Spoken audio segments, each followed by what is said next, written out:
पेस्टिसाइडमुळे cancer होतो हे सिद्ध झालंय. याला घाबरायला नको. कशाला घाबरायचं हेच लोकांना कळत नाही. घटना घडलेली सांगतो, सत्य सांगतो, ऑन रेकॉर्ड बोलतो. दिवसात माणूस 60,000 विचार करतो, त्यातले 99% निगेटिव्ह असतात. म्हणून बघा सगळे जप करतात. ते सिंबॉलिक आहे किंवा हे रिटायरमेंट लोकांचं काम दॅट इज रॉंग. खरं म्हणजे अध्यात्म हे तरुणपणी कळायला पाहिजे. म्हातारपणी करून काय उपयोग? हृदय म्हणा, हॉर्मोन्स, याच्यावर आपला कंट्रोल नाही. पण श्वास अशी गंमत आहे, आपण कंट्रोल सह करू शकतो. श्वासांची संख्या कमी करा. हा विचार करत होतो कोणते गव्हर्नमेंटमध्ये असते किंवा पॉलिटिशियन्स असतात, त्याला विचार तर असणारच भरपूर. मग कसं मॅनेज कर. काही लोकांना हे कळतं की काय खायला पाहिजे, कसं खायला पाहिजे कळत नाही, पण तो माइंडफुल इटिंग होत नाही असं वाटतं. तुमचं मन जिथं नसेल ना तिथं कुठलंही इंद्रिय काम करत. खाताना अन्नाकडे लक्ष पाहिजे. हे बका बका खाता कसं असेल. सकाळी 10 ते 2 या वेळात UVB रेज असतात. ते ज्यावेळी स्किनवर पडतात तेव्हा स्किनवर व्हिटॅमिन D3 तयार होतं. त्यामुळे बोन्स चांगली बनतात. पण आतापर्यंत असंच प्रचलित होतं, सकाळचं कोवळं होतं. चूक. रोगप्रतिकार शक्ती ही कशी वाढवायला पाहिजे. खरं सांगू, मध्ये कोरोना येऊन गेला ना, कोण व्यक्ती मेल्यावर ज्यांची प्रतिकारशक्ती कमी होती तेच मेले. प्रतिकारशक्तीच कमी असेल तर तुम्ही मरणारच ना. 4 फॅक्टर्स आहेत की ज्यांनी तुमची प्रतिकारशक्ती वाढते. एक्सरसाइज कोण करू शकतो का ज्याच्याकडे रिसोर्सेस आहेत. निसर्गाने तुम्हाला व्यायाम करा म्हणून सांगितलंच आहे. तुम्ही काम कशासाठी करता? लोक म्हणतात पोटासाठी काम करतो, असं वाकलं तुम्ही. चूक. कामासाठी कोण केलंय तुम्हाला? इम्युनिटी हे एकच इम्पॉर्टंट आहे की मेडिटेशन म्हणजे काय असं सांगा मला. दर 2 तासांनी खायला पाहिजे. तरुण लोकांनी 16 तास फास्टिंग आणि 8 तास खावं. म्हणजे कम्प्लीट फास्ट. हो हा फास्टिंग म्हणजे खाऊन पिऊन नाही, एकादशी दुप्पट खायची नाही. आपलं स्किन माहितीये का तुम्हाला? दर 3 आठवड्यांनी नवीन स्किन येते. असं आपण 11 वर्षांनी कम्प्लीट नवीन असतो. 6-7-8 तास झोपलेले पण मॉर्निंगला परत मला झोपच नाही झाली. मानसिक जर टेन्शन असेल ना तर झोप शांत लागतच नाही ना. विश्रांती मस्त आहे. या काळात तुमची इम्युनिटी वाढते आणि झोप जितकी कमी तेवढं तुमचं आयुष्य कमी. हे लिहून घेतात. नमस्कार, मी डॉक्टर संजित. द हेल्दी शोमध्ये तुम्हा सर्वांचं पुन्हा एकदा स्वागत आहे. आज आपल्यासोबत आहेत 70 वर्षाहून अधिक जीवनाचा अनुभव असलेले आणि तितकेच तरुण व्यक्तिमत्व डॉक्टर दिलीप पटवर्धन सर. सुप्रसिद्ध नेत्ररोग तज्ज्ञ डॉक्टर दिलीप पटवर्धन सर हे नंदादीप आय हॉस्पिटल संस्थेचे संस्थापक आहेत. दक्षिण महाराष्ट्रामध्ये फेको शस्त्रक्रिया सुरू करणाऱ्या अग्रगण्य नेत्ररोग तज्ज्ञांपैकी ते एक मानले जातात. हेल्थ रिलेटेड विविध टॉपिक्सवर आपण असेच पॉडकास्ट करत असतो. तर चॅनलला नक्की लाईक आणि सबस्क्राईब करा. The healthy show.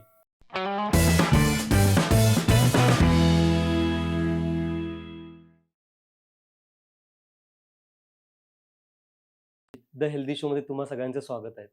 आज जो आपल्या गोष्टीवर गप्पा मारणार आहोत तो खूप माझ्या आवडीचा विषय आहे, ज्याला इंटरकनेक्टेड सायन्स म्हणतात. खूप वेळा आपल्याला काय वाटतं की आहार, विहार किंवा व्यायाम, झोप, प्रार्थना ह्या सगळ्या वेगवेगळ्या गोष्टी आहेत. पण ॲक्च्युली ह्या सगळ्या इंटरकनेक्टेड आहेत. आणि ह्या कशा कनेक्टेड आहेत? आपल्यासोबत आहेत डॉक्टर दिलीप पटवर्धन सर. नमस्कार. नमस्कार सर. सगळ्यात पहिला मला तुम्हाला विचारायचं आहे की रोगप्रतिकार शक्ती ही कशी वाढवायला पाहिजे. आणि युज्युअली आज बघतो की बहुतेक लोक हे घेतात, इम्युनिटी बूस्टर्स घेतात, विटॅमिन्स घेतात, किंवा च्यवनप्राश घेतात. पण तरी त्यातून फार काय फरक पडला असं काय वाटत नाहीये. तर लोक काय चूक करतात आणि 2-4 गोष्टी ज्या सायंटिफिकली प्रूव्हन आहेत, अशा कोणत्या तुम्ही सांगाल की जेणेकरून तेव्हा प्रत्येकाची एक इम्युनिटी किंवा रोगप्रतिकार शक्ती वाढेल? नमस्कार. खरोखर सांगू, मला आनंद झाला तुम्ही मला बोलवलं त्याबद्दल. तुमचं पहिल्यांदा मी आभार मानतो आणि अभिनंदन सुद्धा करतो. कारण तुम्ही Thank you, यातून ज्ञान सामान्य जनतेला देताय आणि हे सायंटिफिक ज्ञान देणं महत्वाचं. Yes. आजकाल व्हॉट्सअप युनिव्हर्सिटीमुळं काही येतं, हो. काही चुकीचं स्टॅटिस्टिक्स येतं आणि मग लोक वाहवत जातात. तर तुम्हाला सायंटिफिक नॉलेज देण्यासाठी मला खूप आवडेल आणि ते मी करतो. Yes. तुम्ही खूप छान प्रश्न विचारलात की इम्युनिटी, प्रतिकारशक्ती कशी वाढवायची. खरं सांगू, मध्ये कोरोना येऊन गेला ना, कोण व्यक्ती मेल्यावर ज्यांची प्रतिकारशक्ती कमी होती तेच मेले. त्या कोमॉर्बिड म्हणायचे, बरोबर की नाही? हो. 90 वर्षाची माणसं सुद्धा जगली ना. हो. तो व्हायरस काय एवढा डेंजरस नव्हता. तुमची प्रतिकारशक्तीच कमी असेल तर तुम्ही मरणारच ना. मग प्रतिकारशक्ती कशी वाढवायची यावर एलिझाबेथ ब्लॅकबर्न नावाच्या सायंटिस्टनी प्रचंड प्रयोग केले. तिला 2009 साली नोबेल प्राइज मिळालं. ओके. आणि नोबेल प्राइज काय आपोआप मिळत नाही, कळलं की नाही? मग तिनं शोधून काढलं की ती म्हणली 4 फॅक्टर्स आहेत की ज्यांनी तुमची प्रतिकारशक्ती वाढते. कुठले कुठले फॅक्टर? डाएट म्हणजे आहार, कळलं? एक्सरसाइज म्हणजे व्यायाम, तिसरं झोप, आणि चौथं सामूहिक प्रार्थना, सामूहिक चांगलं चिंतन, कळलं की नाही? म्हणजे चांगलं चिंतन, पॉझिटिव्ह थिंकिंग किंवा हार्मोनियस थिंकिंग, हे शोधून काढलं. मला सांग, ही गोष्ट नोबेल प्राइज आपोआप मिळत नाही. हो.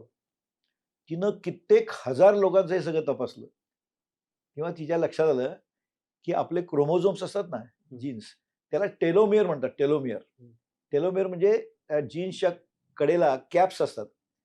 त्याची लांबी जेवढी जास्त तेवढं आयुष्य जास्त, हे तिनं सिद्ध केलं. बरं. मग तिनं काय केलं, हजारो पेशंट, जवळजवळ 70-75 हजार लोकांचे जीन्स प्रत्यक्ष तपासले मायक्रोस्कोप खाली. आणि असे मायक्रोस्कोप्स अवेलेबल आहेत इंग्लंडमध्ये आणि जपानमध्ये. तपासले. मग तिच्या लक्षात आलं, ॲट ए गिव्हन टाइम 3 लाखापेक्षा जास्त माणसं 100 वर्षावर जगणारी जगात आहेत. हं. जपानमध्ये खूप आहेत, स्कॅन्डिनेव्हियन कंट्रीमध्ये खूप आहेत, काही भारतात आहेत, काही रशियात आहेत, सगळीकडे आहेत. त्यांचे तिने क्रोमोझोम तपासले ॲक्च्युअली मायक्रोस्कोपमध्ये. देन शी फाउंड ज्यांचे टेलोमियर म्हणजे कॅप आणि लेंथ जास्ती त्यांचं आयुष्य जास्त, हे सिद्ध केलं. मग तिला कुठले फॅक्टर आढळले? डाएट म्हणजे आहार, दुसरं एक्सरसाइज व्यायाम, तिसरं सुंदर झोप आणि चांगले विचार, सकारात्मक विचार, हे सिद्ध केलं तिने. आता डाएट येण्याच्याविषयी मी बोलेनच, पण सकारात्मक विचार पेक्षा देखील सहकारात्मक विचार. आता तुम्हाला कल्पना असेल की मी जीवनविद्येचा माणूस आहे. हो. म्हणून आमची एक विश्व प्रार्थना आहे. ती ऐकायला म्हणजे तुम्हाला कळेल की सकारात्मक विचार म्हणजे काय. हे ईश्वरा, सर्वांना चांगली बुद्धी दे, आरोग्य दे, सर्वांना सुखात आनंदात ऐश्वर्यात ठेव, सर्वांचं भलं कर, कल्याण कर, रक्षण कर आणि तुझे गोड नाम मुखात अखंड राहू दे. तुमच्या लक्षात सर्वांचा विचार येतो. आम्ही अगदी सिंपल गोष्ट आहे, क्रिया तशी प्रतिक्रिया. जो सर्वांचा विचार करतो त्याचा सर्व विचार करतात. म्हणून असं वाक्य आहे, आय लीड्स टू इलनेस आणि वी लीड्स टू वेलनेस. हे कधी विसरायचं नाही. म्हणजे मग ह्याचा परिणाम आहे का? खरंच आहे. Law of cause and effect. परिणाम आहे ते कारण असलंच पाहिजे. मग तिनं ही जी एवढी 3 लाख माणसं होती त्यातले 75,000 लोकांचे तपासले. ही टेलोमेर लेंथ का जास्त होती? तिला हे फॅक्ट आढळले की यांचं डाएट उत्तम होतं, हे व्यायाम करत होते, झोप चांगली घेत होते आणि चांगलं चिंतन करत होते. कळलं की नाही? हे तिनं सिद्ध केलं. मग कसं सिद्ध केलं? डाएट येण्याच्याबद्दल तुम्ही सांगणारच आहे तुम्हाला. पण चांगलं चिंतन, सकारात्मक चिंतन कसं केलं? तर तिनं काय केलं की ह्या जे 100 वर्षात जगलीत माणसं, त्यांच्या आयुष्याचा लाईफस्टाईल तिने बघितलं आणि जे लवकर गेले त्यांचं बघितलं. आता उदाहरणार्थ त्यांनी कसं केलं मग? ज्या महिला, माता ज्यांची मुलं मेंटली रिटार्डेड जन्माला आली, नाही का, डाऊन सिंड्रोम असतो, बरेच मंगोल्स असतात, त्यांचं आयुष्य फार वाईट असतं. ते सतत नकारात्मक विचार करतात ना, मुलाचं वाढवायचं कसं याबद्दल. मग असे जे नकारात्मक विचार करणारे, ज्यांच्यात नैराश्य होतं, यांच्या टेलोमेरची लेंथ कमी होती, हे बघून सिद्ध केलं. आणि असे मायक्रोस्कोप इंग्लंडला आणि जपानला अवेलेबल आहेत. स्टडीड शी स्टडीड सच मदर्स. त्यामुळे काय झालं, मग त्यामुळे त्यांची प्रतिकारशक्ती कमी होते. दे सकम टू इन्फेक्शन व्हेरी इझिली. म्हणजे कुठली साथ आली की पहिल्यांदा ते, उदाहरणार्थ सांगू, समजा डोळ्याची साथ आली, तुमच्या घरात 5 माणसं आहेत, तिघांचे डोळे येतात पण दोघांचे येत नाहीत का? ज्यांची इम्युनिटी चांगली असते त्यांची येत नाहीत, बाकी काही नाही. मग हे तिच्या लक्षात आलं की हे म्हणजे मग ज्यांचे नकारात्मक विचार जिथे आहेत ना, त्यांची इम्युनिटी कमी होते. फिअर फॅक्टर, त्यांची इम्युनिटी कमी होते. कळलं की? भीती यामुळं. म्हणजे हा फार महत्वाचा फॅक्टर आहे. म्हणून लक्षात ठेवा, जगामध्ये सर्व संप्रदाय आहेत, नाही का, लाखो संप्रदाय आहेत. सगळ्यांच्यात प्रार्थना आहे की नाही? Law of cause and effect. परिणाम काय? प्रार्थना आहेत. कारण असलंच पाहिजे ना. हे त्याचं कारण आहे. जेव्हा तुम्ही सकारात्मक किंवा सहकारात्मक म्हणजे लोकांविषयी विचार करता, पॉझिटिव्ह व्हायब्रेशन्समुळं तुमची टेलोमेरची लेंथ वाढते. सिद्ध केलं. लक्षात घ्या, प्रार्थना म्हणजे काहीतरी नाही आहे, हे लक्षात ठेवा. Very important. आता दुसरा फॅक्टर तिने काय सांगितलं? डाएट. आता डाएट कसं पाहिजे? प्रोटीन पाहिजे, कार्बोहायड्रेट पाहिजे, फॅट पाहिजे, सगळं समप्रमाणात, व्हिटॅमिन्स पाहिजेत, बरोबर आहे की नाही? आता गंमत म्हणजे बऱ्याच जणांना विचारतो की कुठलं व्हिटॅमिन महत्वाचं आहे? सगळीच व्हिटॅमिन महत्वाची आहेत, पण त्यातल्या त्यात व्हिटॅमिन डी महत्वाचं आहे.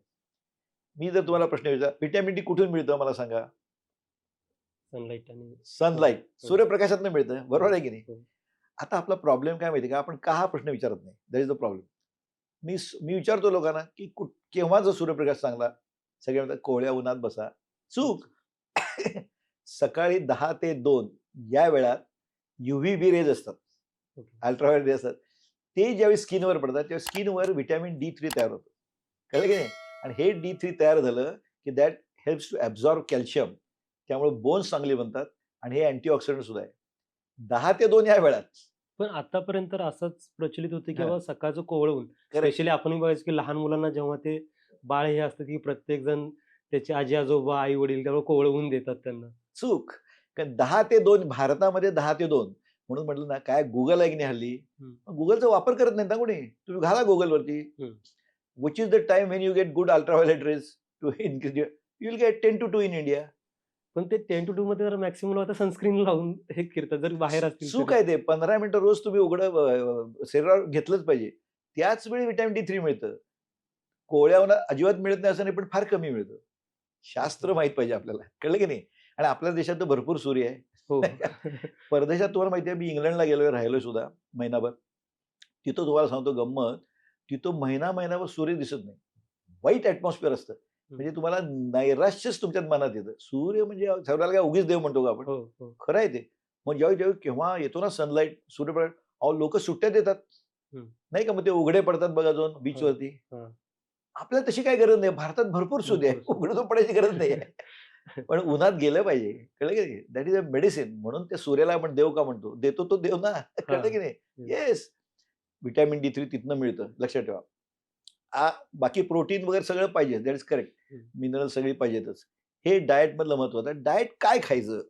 हं. आता लक्षात ठेवा जे इनपुट तेच आउटपुट ना. हं. तुम्ही खाणार तेच तुम्ही होणार ना तयार. बरोबर आहे की नाही? हं. आता इनपुट डाएट जर तुम्ही आता काय झालंय, खूप वाईट गोष्ट काय झाली, आपल्याकडे भेसळ फार आहे. हं. कळलं की नाही? भेसळ भयंकर आहे.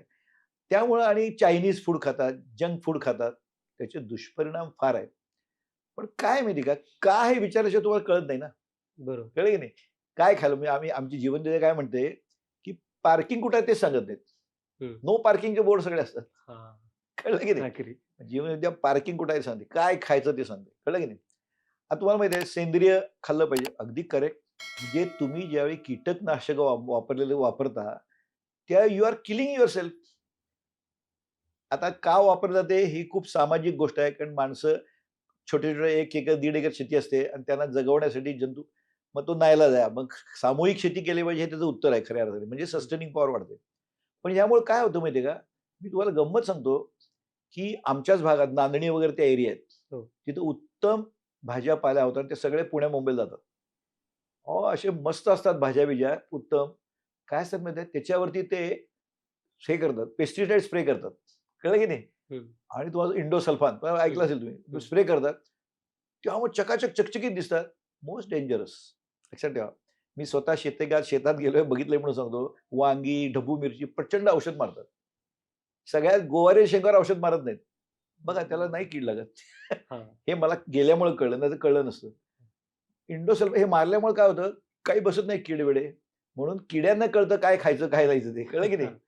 मी मुद्दाम व्यवहारातली गोष्ट सांगतो. गोव्यामध्ये फॉरेनर्स येतात बघा. हं. राहतात सोय इथं 2-2 महिने. ते नेहमी भाजी मंडईत सगळ्यात शेवटी जातात. कळलं? बरं. किडक्या भाज्या विकत घेतात.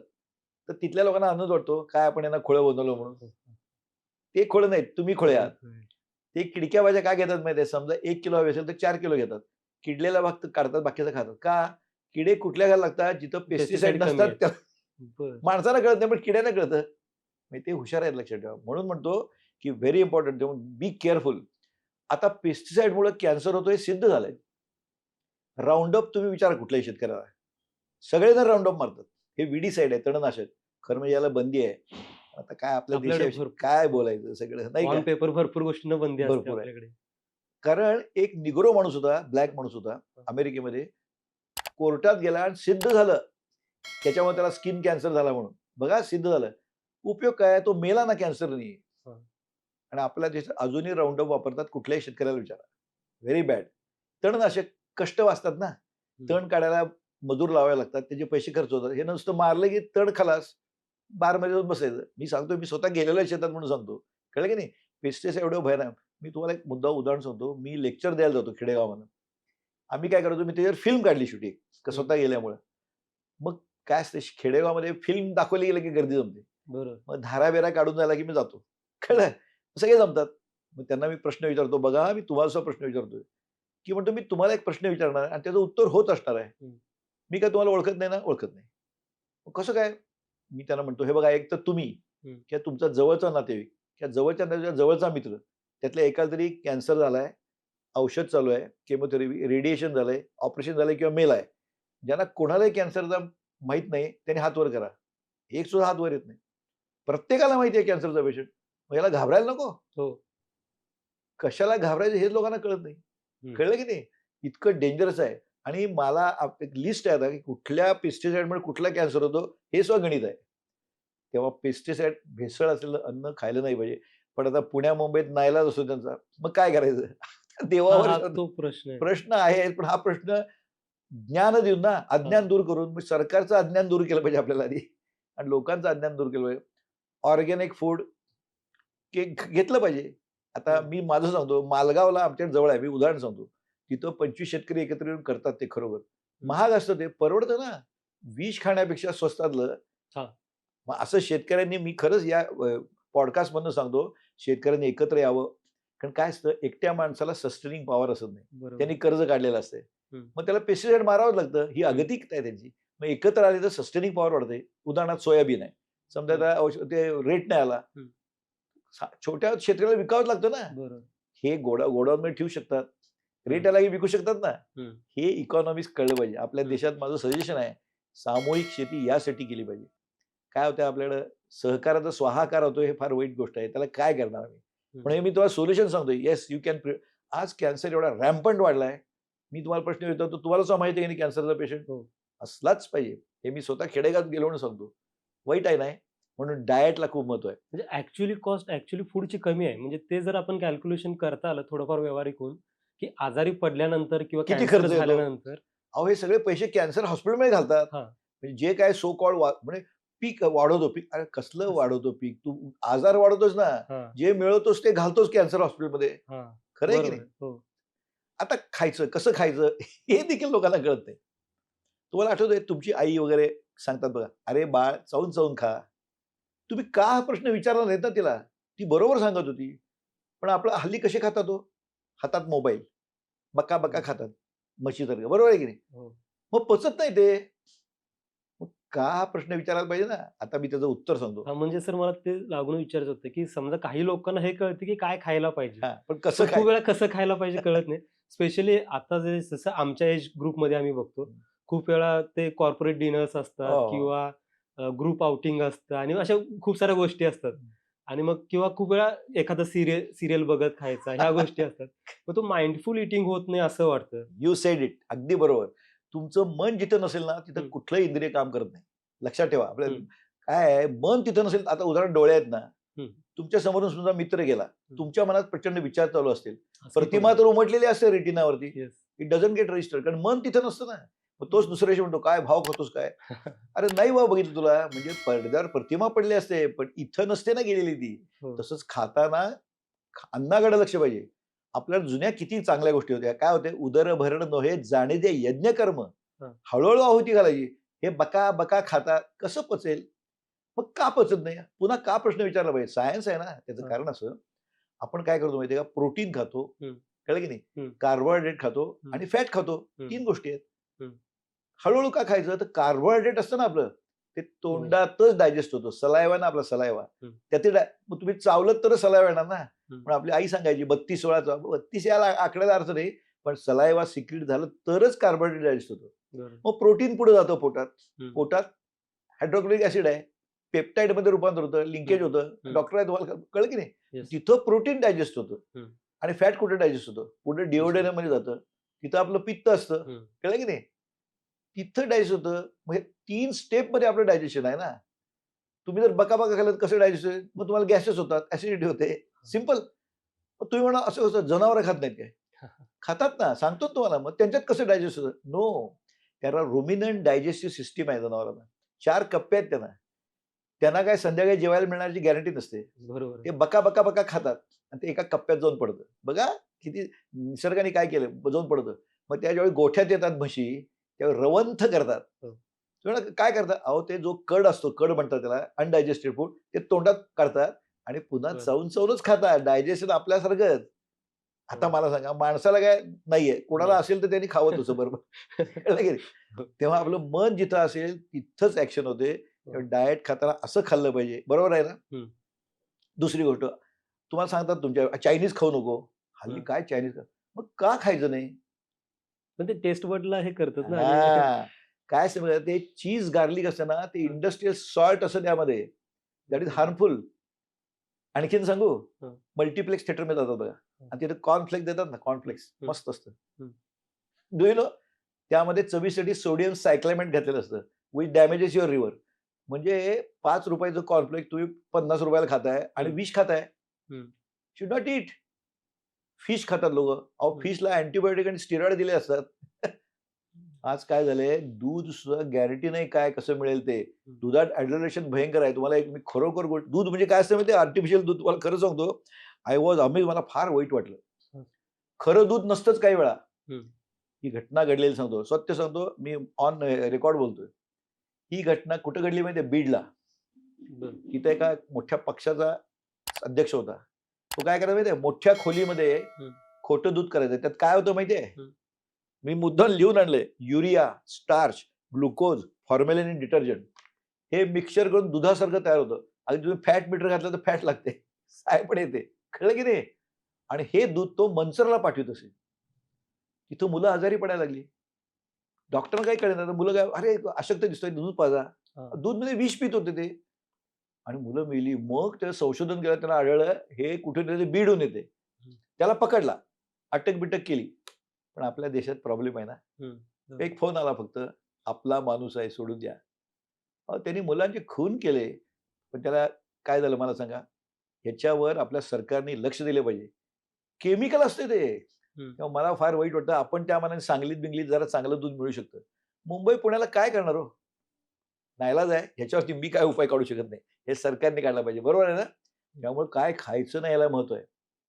दुसरी गोष्ट सांगू आणखीन, इनपुट तेच आउटपुट ना. हं. आता बघा, तुम्ही जर भजी खाल्लीत, आता मस्त थंडीचा सीझन आहे, आपल्या पावसाळ्याचा सीझन आहे, भजी खायची इच्छा होते की नाही? जरूर खा. तुम्ही घरात भजी खा, पोट बिघडत नाही तुमचं. हं. हॉटेलमध्ये का बिघडतं? Do you know why? Everything has got science behind it. हं. हॉटेलमध्ये काय करतात माहिती आहे का? भजी तळली, बरोबर आहे? तळल्यावर हं. ऑइल शिल्लक राहतं नाही. ते काही टाकून देत नाहीत ते. आपली आई काय करते घरातली? टाकून देते, ते तेल परत वापरत नाही. हं. त्याचं कारण असं आहे, की पाणी 100 डिग्रीपर्यंत बॉईल होतं. पण तेल 200 डिग्रीपर्यंत. हं. तुम्ही रिबॉईल केलं, की त्यात ट्रान्स फॅटी एसिड्स तयार होतात. That causes yes. Damage to mucosa. आतलं सगळं लायनिंग. मग ॲसिडिटी होते, हे होते, गॅसेस होतात. कळलं की नाही? म्हणून कधीही बाहेर तळलेली गोष्ट खाऊ नका. कळलं की नाही? म्हणजे व्हर्चुअली जरी ते तेल सेम दिसत असलं, तर ते ट्रान्स तसं फॅटी नसतं. एसिड्स हं. रिबॉईल केलं, की ट्रान्स फॅटी एसिड. हे सायन्स आहे. हं. टोटल सायन्स आहे. हे लोकांना माहीतच नाही. हं. म्हणून घरी तुम्ही खाल्लं त्रास का होत नाही? त्याचं कारण ते. हॉटेलमध्ये काही त्रास का होतो? कारण ते काही टाकून देत नाहीत हो. नुकसान नाही ओके. का होत त्यांचं. हां. सिंपल. म्हणून मी नेहमी हॉस्टेलला राहतात ना मुलं, त्यांना सांगतो, हां. तुम्ही जाऊन केटररकडे जाऊन बघा काय करतोय. त्याला सांगा ते तेल फेकून दे. नाहीतर खाऊ नका. मग उकडलेल्या गोष्टी खा. इव्हन हल्ली बुफे असतात बघा, बुफे. हं. हं. बुफेमध्ये मी सगळ्यांना सांगतो सॅलड बिलकुल खाऊ नका. मग ते बरं. कापून उघडं ठेवलेलं असते. त्याच्यावर भरपूर जंतू साठतात. हां. कुठलीही गरम झालेली गोष्ट खायची. ओके. गरम झाल्यामुळे जंतू मेलेले असतात ना. लक्षात घ्या तुम्ही. हे टेक्निक आहे. जे सॅलड तुम्ही मुंबईला गेलात ना, सॅलड कुठल्या भाज्यात धुतलेले असतात. हॉरिबल असतं ते. हं. जंतूच खाता ना तुम्ही. मग तुमचं पोट बिघडणार नाही का? हं. हे प्रॅक्टिकल आहे. हं. कळलं की नाही? त्यामुळं असले गार गोष्टी खायच्या नाहीत कधी. गरम झालेल्या गोष्टी खायच्या. Less chance that you will get problem. हं. हे मी प्रॅक्टिकली हिंट देतो तुम्हाला. कळलं ना? म्हणून हे खायचं नाही. म्हणून चायनीज फूड वगैरे का ह्याच्यासाठी नाही खायचं. That is the reason. Reason माहीत पाहिजे ना तुम्हाला. हं. आपण म्हणतो की तुम्ही म्हणता की बॉईल किंवा हे केलेलं खायला पाहिजे. करेक्ट. पण खूप वेळा समजा बॉईल केलं तर काही वेळा आपल्याला हे पण माहिती आहे की व्हिटॅमिन्स लॉस होतात त्यातून. हो, हो. ओके. त्यातले किंवा जे मिनरल्स असतील त्याचा लॉस होऊ शकतो. बरोबर. मग हे लॉस मग कसं फील करणार? सांगतो ना तुम्हाला. मग तुम्ही घरी स्वच्छ भाज्या आणून खा ना. सिंपल आहे ना. मी हॉटेलमधलं सांगतो तुम्हाला. घरी तुम्ही स्वच्छ भाज्या करू शकता. ते भाज्या कशात तुम्ही मुंबईत गेले तर कशा ते पाण्यात बुडवलेल्या असतात. जाऊन बघा. हं. हां. स्वच्छ खायला हरकतच नाही. हां. Definitely there is no doubt. म्हणून तर घरचं अन्न खा, त्याच्यासाठी खा. हं. हॉटेलचं का खायचं नाही? त्याच्यासाठी खायचं नाही. कारण हॉटेलमध्ये तुमचा कंट्रोल नसतो ना. नसतो. बरोबर आहे. मग you have to be very practical ना. हं. हं. तुमच्या लक्षात येते उपाय आहे प्रत्येकाला. हं. घरचं खायला आवडत नाही लोकांना. घरचा डबा घेऊन या ना. हॉटेलमध्ये चमचमीत मग आवडत ते नाही. एकदाच जीवन आहे ना असं म्हणतात सगळे. एकदा जीवन म्हणजे ते जीवन बाद होतं ना तुमचं त्यामुळे. बरं, आणि दुसरी गोष्ट, व्हेजिटेरियन डाएट चांगलं. बघा, आणि नॉन व्हेजिटेरियन सायंटिफिकली. हो, सायंटिफिक कारण सांगतो प्रत्येकाचं. हं. काय माहिती का? नॉन व्हेजिटेरियन, खरं म्हणजे आपण सगळे नॉन व्हेजिटेरियन भारतात नाहीयेत. हं. नॉन व्हेजिटेरियन कोणाला म्हणायचं? जे तिन्ही त्रिकाळ सकाळ संध्याकाळ खातात ते. म्हणजे वेस्टर्न कंट्रीमध्ये नॉन-व्हेज खातात. म्हणजे दोन्ही वेळा खातात ते. हो. आपल्याकडे आठवड्यात एकदा केव्हातरी जिभेचे चोचले म्हणून खातो. काही अडचण नाही. त्याने काय होत हं. नाही. कळलं की नाही? हं. यू कॅन ईट. पण का खायचं? पुन्हा सायंटिफिक कारण पाहिजे. हं. त्याचं कारण सांगतो, की व्हेगन डाएट घेतल्यामुळं त्याला वॉटर, त्याला काय तुम्हाला माहिती आहे का? पाणी, फुटप्रिंट ऑफ वॉटर हं. 55% नी रिड्यूस होतं. म्हणजे काय सांगतो? 1 ग्रॅम नॉनव्हेज मटण तयार करायला अहो बकरा ते तयार करतो ते किती खातं पाला, ओके. त्याला किती पाणी लागतं. तर या पुढं पाण्यावरती युद्ध होणार आहेत, लक्षात ठेवा. म्हणून व्हेजिटेरियन आहेत, व्हेगान डाएट. आणि व्हेगान म्हणजे काय माहितीये का, मिल्क सो चालत नाही त्याला. मिल्क नॉनव्हेजच आहे की, अॅनिमल सोर्सच आहे. पण एक दोष आहे, जे खरे व्हेगान असतात ना त्यांना B12 डेफिशियन्सी होते. लक्षात घ्या, B12 फक्त अॅनिमल सोर्स मधून मिळतं. म्हणून दूध घ्या, चीज घ्या, योगर्ट घ्या, शेटॅकेज मशरूम म्हणून आहे ते घ्या, कळलं की नाही. म्हणजे त्यामध्ये अंड घ्या. व्हेगान डाएट पूर्ण घेतलं तर B12 डेफिशियन्सी खूप आढळते, लक्षात ठेवा. तेवढा एकच दोष आहे फक्त, बाकी काही नाही. पण तुम्ही सबस्टिट्यूट करू शकता ना. अगदीच नाही खायचं अंड तर हरकत नाही, B12च्या गोळ्या घ्या की, फोलिक ऍसिडच्या गोळ्या घ्या की, इंजेक्शन मिळतात, यू कॅन डू दॅट. पण ते घेतलं पाहिजे, कारण B12 फार महत्वाचं आहे. हा फक्त एक दोष आहे. बाकी अदरवाईज व्हेजिटेरियन्स खाल्लं पाहिजे. याचं कारण कळलं ना. कधीतरी खायला हरकत नाही, पण सारखं नो. कारण काय आणखीन सांगतो तुम्हाला, माहिती आहे वाईट आहे फार. या गाईना म्हशींना दूध जास्त आहे म्हणून ऑक्सिटोसिन देतात, स्टिरॉइड देतात. कोंबड्या असतात ना ब्रॉइल्ड, त्याला स्टिरॉइड दिलेले असतात. त्यामुळे इतका गोंधळ काय व्हायला लागलाय, अगदी मुलींना लवकर मेन्सेस यायला आहेत, हॉर्मोनल प्रॉब्लेम, थायरॉइड प्रॉब्लेम यायला लागले. बघा तुम्ही पूर्वीच्या प्रमाण वाढले, प्रचंड का वाढले. रिझन इज दिस, इनपुट तुमचं वाईट आहे ना. हॉर्मोन दिलेले असतात. पण त्यामुळं इट इज सो डेंजरस. म्हणून घरातलं अन्न सगळ्यात उत्तम. कळलं. मी तुम्हाला सायंटिफिक कारण सांगितलं, म्हणून तुम्ही का विचारायला शिकलं पाहिजे, दॅट इज इम्पॉर्टंट. कळलं की नाही. दुसरं काय, एक्सरसाइज. कशाला करायला पाहिजे व्यायाम, असं विचार. लक्झरी आहे ना, म्हणजे एक्सरसाइज कोण करू शकतो का, ज्याच्याकडे रिसोर्सेस आहेत, फायनान्शियल असू देत किंवा बाकीच्या रिसोर्सेस आहेत. चूक आहे, चूक. सांगतो, मी सिद्ध करून दाखवतो. आमच्याकडे कुठे काय होतं लहानपणी, काही रिसोर्सेस लागत नाहीत. तुम्हाला मी सिद्ध करून दाखवतोय. पण एक्सरसाइज का केला पाहिजे असं विचारलं पाहिजे ना. एक्सरसाइज कशाला करा, बसतो निवांत नाही. एक लक्षात, निसर्गाने तुम्हाला व्यायाम करा म्हणून सांगितलंच आहे. तुम्ही काम कशासाठी करता, लोक म्हणतात पोटासाठी काम करतो, असं वाकलं तोडून. चूक. कामासाठी पोट दिलंय तुम्हाला, काम तुम्हाला केलंच पाहिजे. आता तुम्हाला डॉक्टर आहे, लहान पोरगा असतं 7-8 महिन्याचं, सारखा हातपाय मारत असतं की नाही, का हो, कॅलरी खर्च केलाच पाहिजे त्याने. ते जर निश्चित पडलं तर आई घाबरून येईल की, कळलं. त्यामुळे असं केलंच पाहिजे, त्याला कॅलरी खर्च झाला पाहिजे, त्याला भूक लागली पाहिजे, कळलं. निसर्गाने सांगितलं, तुम्ही निसर्ग नियमाच्या विरुद्ध जाऊ नका ना. काम हे केलंच पाहिजे. मग एक्सरसाइज केला फायदे काय, लोक विचारणं, सांगतो ना फायदे काय. एक्सरसाइज तुम्ही सुरू करताना त्यावेळी तुम्हाला जर काही कुठे दुखत असेल किरकोळ, किंवा नैराश्य आलं असेल कुठल्या कारणाने, गायब. Do you no Y? Endorphin release होतं, एंडॉर्फिन हॉर्मोन, केमिकल आहे. त्यामुळे ते कमी होतं. एवढं कशाला, समजा तुम्ही ठरवलं आज मी 25 जोर काढणार, थोडासा आनंद होतो की नाही, डोपामिन रिलीज होतं.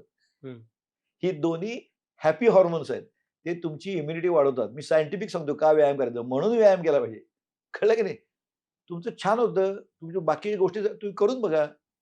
एक्सरसाइज केल्यावर बघा नैराश्य गायब, कळलं की नाही. मग त्यासाठी काय लागेल, जिम मध्ये पैसे खर्च अजिबात नाही.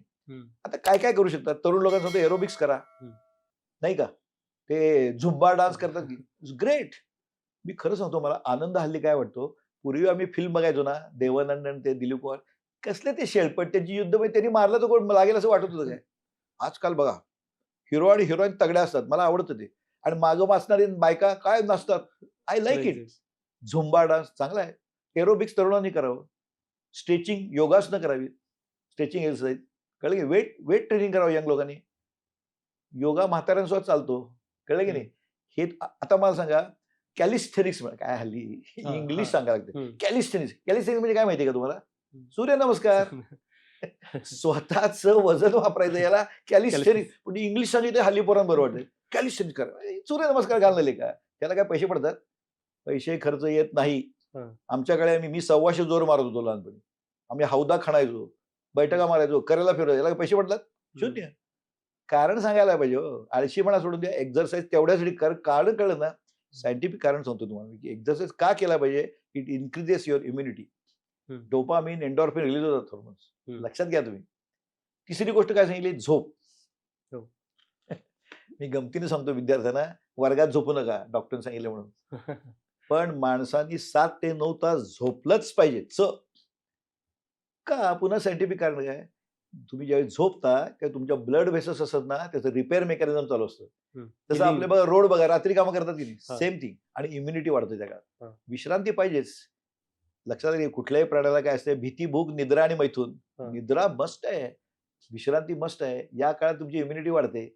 कळलं की नाही? मग लोक आम्हाला झोप येत नाही वगैरे, आणि झोप जितकी कमी तेवढं तुमचं आयुष्य कमी. हे लिहून घ्या कागदावर.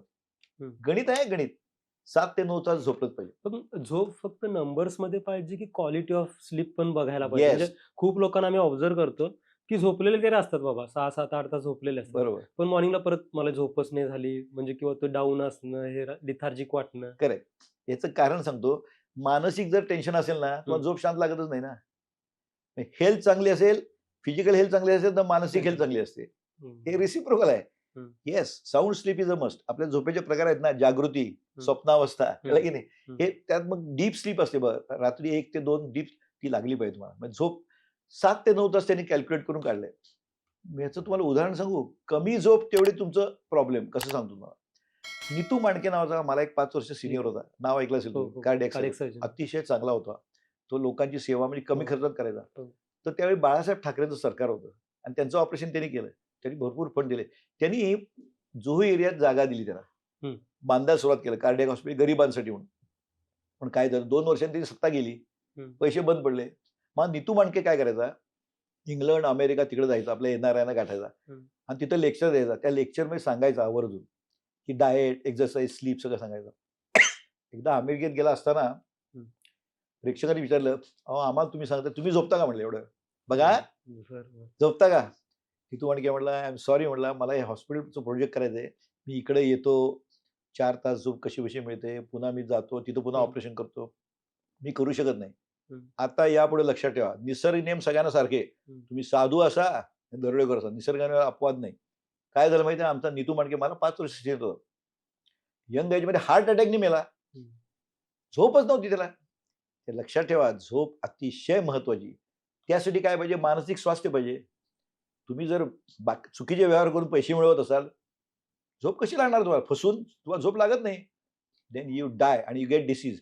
झोपेवरती प्रयोग केलेत बरं का. जे फक्त 4 तास झोपत होते ना, त्यांनी स्टडी केला, त्यांचे जीन्स असे जीन्स वाढतात की ज्यामुळं ऑटोइम्युन डिसीज होतात. हार्टचे प्रॉब्लेम येतात. कळलं की नाही? कॅन्सरचं प्रमाण वाढलंय. हे सिद्ध केलंय. It is proved scientifically. झोप ही अतिशय महत्वाची आहे, साऊंड स्लीप. तेव्हा झोप कोणाला लागत नाही? ज्यांचं मन खात असते, झोप लागतच नाही. ऐश्वर्य म्हणजे काय माहितीये माणसाला? आमच्या प्रार्थना मी सांगितलं, ऐश्वर्य म्हणजे काय माहितीये का? चांगली झोप लागणं, चांगली भूक लागणं, खरे मित्र असणं, कळलं की नाही? मुलं चांगली निघणं, याला ऐश्वर्य म्हणतात. ते कमवावं लागतं ना. ऐश्वर्य आपोआप मिळत नाही, पैसे आपोआप मिळतात. हे ऐश्वर्य आहे. लक्षात ठेवा, झोप कळलं. म्हणजे चौथी गोष्ट, झोप ही खूप महत्वाची. आणि क्वालिटी ऑफ स्लीप पण तेवढंच ती महत्वाचं. तेव्हाच येणार ना, मन शांत असेल तर झोप येणार. नाही. झोप कशी येणार? तुमच्या मनात हे काय करेल, तो काय करेल, सारखं डोक्यात. You can't sleep. मस्त झोपायला पाहिजे. झोप ज्याला चांगली येते तो सुखी. कळलं की नाही? तेव्हा झोप. मी काय काय सांगितलं, डाएट सांगितलं, एक्सरसाइज, स्लीप सांगितलं आणि पॉझिटिव्ह थिंकिंग तेही सांगितलं तुम्हाला. म्हणून प्रार्थना जगात आहे सगळीकडे. प्रार्थना ही महत्वाची आहे. काहीतरी खुळेपणा नाही प्रार्थना म्हणजे. म्हणजे ती भोळी बाबडी श्रद्धा अशी म्हणते तसं नाही. No, it has got reasoning. Yes, प्रार्थना म्हणजे तुम्ही लोकांच्या विषयी चांगला विचार करता, त्या पॉझिटिव्ह व्हाइब्स येतात आणि त्यामुळे इम्युनिटी वाढ. सिद्ध केलं ना, टेलोमियर, तिची कॅप आहे, ती लेंथ वाढते ना. नोबेल प्राइज आपोआप मिळत नाही. अशा तिने जवळजवळ 30-40 हजार बायकांच्यावरती प्रयोग करून त्या सगळ्यांना लवकर इन्फेक्शन व्हायचं. पण ते नैराश्य. तुम्ही बघा, कोविडच्या काळात किती माणसं मेली माहिती आहे? जी हॉस्पिटलमध्ये गेली ती मेली बघा. Do you know why? Fear factor. या क्वार्टरचा मेला, हा मेला की हा मेलाच. फिअर फॅक्टरमुळे इम्युनिटी कमी होते, सिद्ध झालंय. लक्षात, भीती. त्यामुळे इम्युनिटी वाढवायसाठी हे खूप, मन चांगलं असेल तर इम्युनिटी वाढते तुमची. तुमच्या लक्षात, व्हेरी इम्पॉर्टंट. सर, आता इम्युनिटी हे एकच इम्पॉर्टंट आहे की खूप वेळा व्हायटॅलिटी एक जो प्रकार असतो किंवा एनर्जी म्हणतो, म्हणजे काही लोक, जसं आपण मगाशी बोललो की ठीक आहे, इम्युनिटी इम्प्रूव्ह होतं बाकी ह्या सगळ्या गोष्टी मॅनेज केल्यावर, पण तरी कधी त्यांची व्हायटॅलिटी किंवा एनर्जी लेवल ती राहत नाही. एनर्जी लेवल का राहत नाही? शरीर प्रकृती चांगली नसते म्हणूनच राहत नाही. ज्याची शरीर उत्तम असते, मानसिक चांगली असते. शारीरिक आरोग्य, मनाचं आरोग्य डायरेक्ट रिलेटेड आहेत. मला सांगा, तुमचं उद्या पोट दुखतंय, काय तुमची कशी मनाचं आरोग्य चांगलं असेल? पण इफ यू आर फिट, मनाचं आरोग्य चांगलं असतं. तेव्हा physical health directly proportional mental health. लक्षात ठेवा, मेंटल हेल्थ चुकीची झाली तर शारीरिक बिघडतं. हे खरं आहे. बोथ आहे. सिंपल म्हटलं ना, तुम्ही समजा चिंता असेल, तुमचे हॉर्मोन सिक्रेट होऊन तुम्ही स्वतःलाच बाद करता. रागीट असाल, दुसरा मत्सर करत असाल, इट किल्स यू ओनली. कळलं की नाही? त्यामुळं मन केव्हा स्वस्थ असतं, तुमचं शरीर स्वस्थ असेल तर मन नक्की स्वस्थ असतं. आता योग करायला सांगतात, योग व्हेरी गुड. योगात मेडिटेशन म्हणजे काय असतं सांगा मला? विचारांची संख्या कमी करणं. योग म्हणजे लोकांना वाटते ते हठयोग, म्हणजे इकडे तिकडे तो हा करतो की रामदेव, नाही ना, तो हठयोग झाला. That is not. योग म्हणजे युज या धातूपासून झालेला आहे. मन, बुद्धी आणि एक्झरसाइज हे एकत्र येतात, त्याला योग म्हणतात. योग म्हणजे जोडणं. कळलं की नाही? हे लोकांच्या लक्षात येत नाही. योग म्हणजे मन पहिल्यांदा चांगलं झालं तर योग, तर नाही तर योग नाही. म्हणून योग का महत्वाचा? तुमची विचारांची संख्या कमी करणं. का कमी करायची?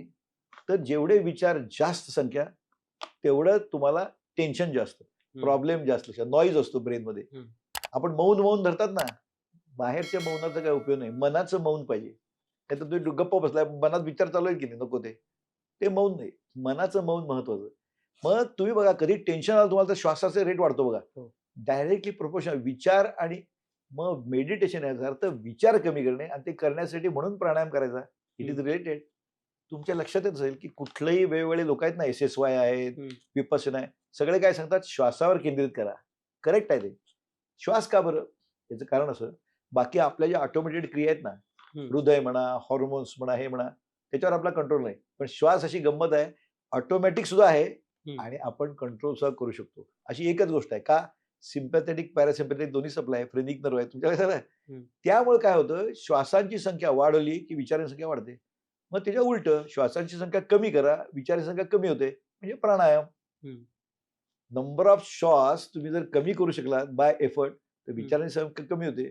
मग तुम्हाला कुठलाही क्रायसिस आला, स्ट्रेस आला, समजा इंटरव्ह्यूला गेला तुम्ही, तर काय असं वाटतं की नाही? त्यावेळी दीर्घ श्वसन करा, हळूहळू. कुठलाही क्रायसिस होते, विचारांची संख्या कमी झाली, you start seeing the solutions, not problems. Noise कमी होतो ना. म्हणून प्राणायामाचं महत्व आहे. ते काहीतरी नाही आहे प्राणायाम, हे बरोबर आहे. श्वासांची संख्या आपलं नॉर्मली किती असतात माहिती आहे? 15 श्वास घेतो आपण मिनिटाला, बरोबर आहे की? कमी करा ना. 5 श्वासावरती सुद्धा लोक जगणारे आहेत. तेवढ्यात त्यांना ऑक्सिजन एवढा मिळतो. विचारांची दे आर हॅपी. का? विचारच कमी होतात. विचाररहित अवस्था हे आयडियल, पण which is not possible, I should say. कमी तरी करा ना. म्हणून मेडिटेशनला महत्व आहे. विचार म्हणताना आपण असं म्हणायला हवं की अननेसेसरी किंवा जे वायफळ विचार असतात ते कमी व्हायला पाहिजे. कारण तुम्ही बोलताना मी हाच विचार करत होतो पुन्हा की आता जेवढे सांगतो. आता मोठे लोक असतात, म्हणजे मग कोणतेही गव्हर्नमेंटमध्ये असू देत किंवा पॉलिटिशियन्स असू देत, एखादा उद्योगपती असू देत, डेफिनेटली त्याला विचार तर असणारच भरपूर. करेक्ट. मग कसं मॅनेज करणार? सांगतो. प्रार्थनेचं महत्व सांगतो तुम्हाला आता. येस, प्रार्थना का करायची? दर दिवसात माणूस 60,000 विचार करतो, असं त्यांनी काढलंय. साधारण 60,000 कुठनं काढले मला माहित नाही आकडा, पण आहे, असं आहे, काढलंय. त्यातले 99% निगेटिव्ह असतात. बरोबर आहे? आणि तेच विचार परत असतात, रिपिटेशन असतं. निगेटिव्ह का असतात? का हा प्रश्न आपण विचारत नाही? त्याचं कारण सांगतो, याच्यामध्ये सायन्स सांगतो. सायन्स असं आहे की मी म्हणलं ना, भीती, भूक, निद्रा आणि मैथून या 4 गोष्टी नॅचरल इन्स्टिंक्ट आहेत, आणि बुद्धी आहे. आता विचार करा, समजा एक 50 माणसं एका बेटावर अडकली, त्या बेटावर बाकी काही नाही, फक्त 10 माणसांना पुरेल इतकं तिथं अन्न आहे. 50 माणसं अडकली, प्रत्येकजण काय विचार करणार? मला नाही मिळालं तर मी मरेल, मला मी मरेल, दुसरं मरण नका. सिंपल आहे की नाही? कारण ते अन्न तेवढ्याच पुरतंय. मग भीती काय? आपण मेलो तर. भूक आहेच. असे नकारात्मक विचार जगात भरपूर आहेत, आणि अशा विचारांची संख्या एवढी प्रचंड आहे की ती जगात पृथ्वीवर फिरतीये घर घर घर घर. कळलं? मग आपण म्हणतो ना, empty mind is devil's adore. रिकामं मन सैतानाचं घर. मला सांगा, समजा हा कप आहे आता, बरोबर, यात काही नाहीये ना, पण हवा आहे की? ती हवा काढली, दुसरी हवा घुसते. मग यातली हवा जर काढायची असेल तर काय करायला लागेल मला? काय करायला लागेल? सिंपल ना, पाणी भरावं लागेल काहीतरी. कळलं? मग ते जर चांगले विचार भरले तर मन, मेंदू रिकामा राहणारच नाही. नाहीतर नकारात्मक विचार घुसताच आहे तुमच्या डोक्यात, रिकामं मन. प्रार्थनेचं, मग प्रार्थना का करायची पॉझिटिव्ह? त्यांनी भरून काढा. म्हणून आम्ही जीवनविद्येत सांगतो, दिवसाला 1000 प्रार्थना म्हणा. मग त्यामुळे काय होतं? नकारात्मक विचार येतच नाहीत. कारण नकारात्मक येण्याचं कारण जगभर नकारात्मक विचार फिरतायत. They are ready to enter your brain. म्हणून बघा, सैड जप करतात की जप म्हणजे काय? मनाला जप हो. सतत जप का करायचा? त्यासाठी जप. मग काय? खूप वेळा असं ते सिम्बॉलिक आहे की हे रिटायरमेंट लोकांचं काम दॅट आहे इज बाबा. रॉंग. तुम्हाला सांगतो खरं म्हणजे अध्यात्म हे तरुणपणी कळायला पाहिजे. ते मला अजून आयुष्य जगायचंय ना. म्हातारपणी करून काय उपयोग? ते 5 वर्षात मरणारच आहे माणूस. तरुणाला कळलं पाहिजे. हेच तर लोकांचं चुकतंय. तुम्हाला याचं ज्ञान अध्यात्म म्हणजे आतलं तुम्हाला ज्ञान झालं पाहिजे ना. त्यामुळे यासाठी प्रार्थना एवढ्यासाठी म्हणायची असते. त्यात वेडेपणा नाही आहे. लक्षात ठेवा. कळलं कारण मन रिकामं ठेवलं की निगेटिव्ह विचार घुसलेच तुमच्यावर. तुम्हाला बघा ना, समजा आता उदाहरण सांगतो. तुमचा समजा मुलगा आहे. तो क्लासला गेलाय. तो 4 वाजता येणं अपेक्षित आहे. 4:30 वाजता तुमच्या मनात काय येतं? पहिला निगेटिव्ह ऍक्सिडेंट झाला काय असेल. झालं असं. का हो? ते दुसरा काहीतरी चांगला क्लास आहे असा विचार का? निगेटिव्ह येण्याची प्रवृत्ती आहे आपली. पाणी नेहमी खालचीच पातळी गाठतं ना. नाही तशा घटना पण घडतात ना. घडतात ना, म्हणून तुम्हाला तेच विचार येतात. पण असं काय बनवत येत नाही. त्याला एक्स्ट्रा क्लास असेल, आणखीन काय हे केव्हा येतं? मग त्याच्यापेक्षा कुठलाच न विचार येण्यापेक्षा प्रार्थना म्हणत राहा. No tension. तुम्ही जर सतत प्रार्थना म्हणत राहिलात तर तो विचार यायला स्कोपच नाही ना. मन भरलं ना चांगल्या विचारांनी. ह्याच्यात पाणी भरल्यावर हवा शिरतच नाहीत ना आतमध्ये. म्हणून प्रार्थनाशास्त्र हे आहे, लक्षात ठेवा. म्हणून प्रार्थना. तुम्ही जगात कुठलाही संप्रदाय घ्या, प्रार्थना आहे की नाही त्यात? Cause and effect. परिणाम काय? कारण आहे. याला हे कारण आहे. हे लोकांना माहित नाही. लोक नुसती म्हणायला सांगतात. त्याचं शास्त्रीय कारण हे आहे. You fill it with good thoughts, positive thoughts. Negative thoughts won't have time to enter. कळलं? म्हणून विचाराचं शास्त्र कळलं पाहिजे लोकांना. तर तुमची मानसिक स्थिती चांगली राहते. वाटतंय ना तुम्हाला? हेल्थ म्हणजे काय? नुसतं हे नव्हे. मी ते हेल्थचं फुल फॉर्म केला माहितीये का?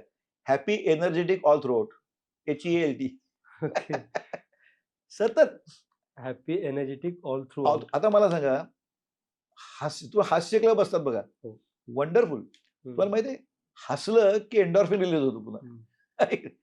आणि गंमत कशी आहे बघा, हसणं हे नैसर्गिक आहे. रडणं नैसर्गिक नाही आहे. बघा तुम्ही समजा 50 माणसं बसलेत, कोपऱ्यात 4 बायका रडतायत. तुम्हाला काय रडू दे काय? नाही, कळलं तर वाईट वाटेल, रडत नाही. पण तेच हास्य क्लब असतो ना, तो कोपऱ्यात चालू असेल, तुम्ही 50 फुटावर उभे आहे, ते हसतात ना हाय करून, तुम्हाला हसू येते की नाही? द रिझन आत आहे तो आनंद, तो जागृत होतो. Then you start enjoying. खरं आहे की नाही? म्हणून हसणं दिवसातनं जो एक दिवस एकदा जो हसत नाही त्याचा दिवस फुकट गेला असं म्हणतो मी. स्माईल नाही का? म्हणून तुम्हाला बघायचं स्माईल मध्ये काय सॅटिस्फाईड माइंड इन एक्सप्रेशन हे माहित पाहिजे ना लोकांना. हसणं म्हणून हसा आणि लठ्ठ व्हा असं पूर्वी झालं. लठ्ठ नाही व्हा, हसा आणि निरोगी व्हा. निरोगी हसलंच पाहिजे माणसाने दिवसात. कळलं की नाही? That is a sign of health. नाहीतर ते चेहरे त्रासी करून काय आपल्या देशात खूप आहे की नाही? आणि आनंद वाटत गेला पाहिजे ना आपण. तर तुमचं मानसिक आरोग्य चांगलं झालं, शारीरिक आरोग्य आपोआपच चांगलं होतं ऑटोमॅटिकली. आपल्या देशात बघा सकाळी फिरायला जातात ते काय करतात लोक? असे चेहरा करून जातात बघा. का हो? खूप सिरियस असतात काय. आता मी इतक्या 30 देशात फिरलोय. ओळखीचा असो नसो, समोरून माणूस सकाळचा गुड मॉर्निंग म्हणतो. त्याला काय पैसे पडतात का? नाही, आपल्याला असेच. इतकी माणसं आपली वाईट नाहीये. समजा ओळखीचा माणूस समोरून आला, तर जवळ आल्यावर हसतात, हसत नाही तसं नाही. पण पुढे काय गोंधळ करतात? जवळला विचारतात तुमचं बीपी किती? तुमची शुगर किती? कशाला विचारायचं? मग त्या माणसाची नेमकी 400 असेल तर तो बारीक चेहरा करतो. मग हा म्हणणार माझी 150 आहे. परत दुःख शिथिल असं नको. कळलं? कंपॅरिझन म्हणून जातो ना. त्यामुळं ही प्रकृती काय आणि तुमची प्रकृती तर चेहऱ्यावर दिसतं तुमच्या प्रकृती चांगली आहे की नाही ते. Always smiling. बघा तुम्ही संत लोक कशा कायम स्माइलिंग. का? त्याला बाहेरची गरजच नाही. कळलं की नाही? म्हणून हसणं खूप महत्वाचं आहे. अगदी लक्षात आलं? ओके. आता आणखीन एक सांगतो. हल्ली तुम्ही ते फास्टिंग असतं, फास्टिंग कळलं? उपास. मग तो कोण दीक्षित डाएट आणि कोणती इंटरमिटंट फास्टिंग एक ट्रेंड सुरू झालाय. आता एक ओशिनेरी ओशू म्हणून आहे बरं का. त्याचं नाव काय बरं सांगतो तुम्हाला. तो माणसाने त्याच्यावर त्याचं नाव योशिनेरी ओशुमी, जॅपनीज. तो म्हटला सगळ्या संप्रदायात उपास करतात, त्याला काय अर्थ आहे का? मग त्यांनी शोधून काढलं आणि प्रयोग करून त्यांनी ओळखलं, येस त्याला अर्थ आहे. पण कसा? हे आमच्याकडं 8-8 दिवस उपास करतात, खुळचटपणा आहे तो. महिनाभर उपास करतात, खुळचटपणा आहे तो. कळलं की नाही? त्याच्यामुळे किटोसिस होतं. नाही, उपास करायचा इंटरमिडिएट फास्टिंग यालाही अर्थ आहे. याला काय अर्थ आहे सांगतो. I will tell you reason. Fasting का करायचं होतं? आता कॅन्सर असो की कॅन्सर किंवा ऑटोइम्युन डिसीज किंवा अल्झायमर्स वगैरे सगळे हे डिसीज आहेत ना. काय असतं प्रॉब्लेम? आपल्या शरीरात अपॉप्टोसिस एक प्रकार आहे आणि नेक्रोसिस एक प्रकार. नेक्रोसिस म्हणजे डेथ ऑफ सेल. पण आपलं स्किन माहिती आहे का तुम्हाला? दर 3 आठवड्यांनी नवीन स्किन येतं. कळलं की नवीन. असं आपण 11 वर्षांनी कम्प्लीट नवीन असतो. तुम्ही तुमचा 11 वर्षाचा फोटो काढून बघा. You are totally different. Except brain मधले न्यूरोसाइट सगळं आपलं बदललेलं असतं, रिजनरेट होतं. मग हे रिज्युएनेशन आहे ना, ही प्रोसेससाठी ते जे डिजनरेट सेल्स असतात ना, ते खायचं काम फॅगोसाइट्स करतात. कळलं की नाही? ते खातात आणि त्याचं कन्व्हर्ट करतात. अशी सिस्टीम आली. कॅन्सर सेल म्हणजे काय माहिती आहे? कॅन्सर म्हणजे काय? आता सांगतो नीट लक्षात. लोकांना कॅन्सर नेहमी उशिरा का डिटेक्ट होतो? नाही का? लवकर लक्षात आलं नाही. का? त्याचं कारण काय माहिती आहे का? कॅन्सर म्हणजे तुमच्या सेल चुकीच्या पद्धतीने चुकीच्या ठिकाणी वाढतात. हो. म्हणजे कॅन्सर. उदाहरणार्थ ब्लड कॅन्सर म्हणजे काय? पांढऱ्या पेशी अति वाढतात. मग त्याला ल्युकेमिया म्हणतो तुम्ही. स्पीडने वाढतात, मोठ्या होतात. म्हणजे तुमच्या सेल असतात. मग काय होतं लक्षात ठेवा, तुमच्या सेल वाढल्यामुळं शरीराला कळत नाही, ते काय फॉरेन बॉडी नसते, म्हणून उशिरा कळतं. कळतं केव्हा? नर्ववरती प्रेशर आलं, ब्लड प्रेशर तर कळतं, तोपर्यंत कळतच नाही, म्हणून कॅन्सर उशिरा कळतो. पण तेच आता पाकिस्तानचा माणूस भारतात आला तर कळणार नाही ना आपल्याला, आपल्यासारखाच आहे तो. अमेरिकन आला तर पांढरा आहे, त्याला मारून टाकू ना आपण. तो प्रॉब्लेम आहे. कॅन्सर म्हणजे पाकिस्तान, साध्या भाषेत आपल्या गंमत म्हणून सांगतो. म्हणून मग आता हे नैसर्गिक ज्या खराब झालेले सेल्स आहेत ते खायसाठी त्यांना भूक लागायला पाहिजे ना. आता तुम्ही जर सारखं बघा साखर खायला आलं तर ते कशाला म्हणते इझिली जेवायला मिळते. मग ते फॅगोसाइट्स काम करत नाहीत. त्यांना उपाशी ठेवलं तर कंटिन्युअस फिडिंग तुम्ही करत करायचं नाही ना. म्हणून इंटरमिटेंट फास्टिंग करायचं. लक्षात घ्या. पण सर तो आधी एक ट्रेंड होता ना, म्हणजे आता थोडाफार तो कमी व्हायला लागला, की जो डाएट मध्ये यायचं स्पेसिफिकली, की दर 2 तासांनी खायला पाहिजे, दर 4 तासांनी. मी सांगतो फास्टिंग ह्याचं हे आहे, पण कसं फास्टिंग करायचं याला महत्व आहे. तुम्ही 12 तास फास्टिंग आणि 12 तास खाल्लत ना, एवढा इफेक्ट नाही. कळलं की नाही? पण तुम्ही 16 तास फास्टिंग केलं आणि 8 तास खाल्लं थोडं इफेक्टिव्ह आहे. कळलं की नाही? विद्यार्थ्यांना मी सांगतो तुम्ही एवढं तरी करा आणि ते रोज नाही करायचं, आठवड्यातनं 2दा. ओके. आता आमच्यासारख्या वयाने ओके, जास्त फास्टिंग करा, थोडा वेळ खा. काही जण आठवड्यातनं एकदा कंप्लीट 24 तास म्हणजे जसं वय वाढेल तसं फास्टिंग जास्त करू शकता आपले. आणि आपल्याला जास्त काम Slow. नसतं ना आता आम्हाला. तरुणांना काम पाहिजे. आता उपासाच्या बाबतीत तुम्हाला सांगितलं, तरुणांनी काय करायचं, मध्यमवर्गीयांनी 18 तास. पण काही जणांना हिंमत असते, आठवड्यातनं एकदा 24 तास अगदी फक्त पाणी प्यायचं. पाणी प्यायचं, डिहायड्रेशन पाणी प्यायचं, पण त्यात काही नाही. नाहीतर मी जरा हे घालतो, ते घालतो, nothing, no calorie should go. आठवड्यातनं एकदा करा, शक्य असेल तर. That is also good. त्याच्यावर पूर्ण उपाशी राहिले की ते मायक्रोफेजेस जे आहेत, ते सगळं खराब गोष्टी खाऊन टाकतील ना. त्याच्या गोळा करून त्याचं कन्व्हर्ट करतात, रिज्युएनेशन म्हणतात त्याला. की निसर्गाने केवळ आता मला कॅन्सर म्हणजे काय असतं सांगितलं तुम्हाला. आपला नॉर्मल सेल ॲबनॉर्मल ठिकाणी ॲबनॉर्मल वाढतो, त्याला कॅन्सर म्हणतात. आपला सेल असतो तो.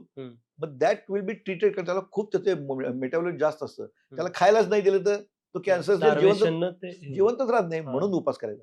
विद्यार्थ्यांनी मात्र आय कॅन से 12 आवर्स पेक्षा देखील 16 आणि 8 तास करावं, आठवड्यातून 2दा. It's useful. त्यामुळे मात्र काही घ्यायचं नाही, 100%. No calories. पण हे केलं तर फायदा होईल ना. म्हणून शुगर तर सगळ्यात शत्रू आपलं. कळलं? मग त्यामुळे काय होतं, आपल्या ह्याच्या जीन्सवरती इफेक्ट होतो. कळलं? ऑटोफॅजी म्हणतात, ऑटोफॅजी. ऑटोफॅजी कशामुळे होते? इव्हन तुम्हाला हळद खाली ना, हळद दॅट इज गुड. बघा आपला भारत देश एवढा ग्रेट आहे. आपण हळद केव्हापासून खातोय?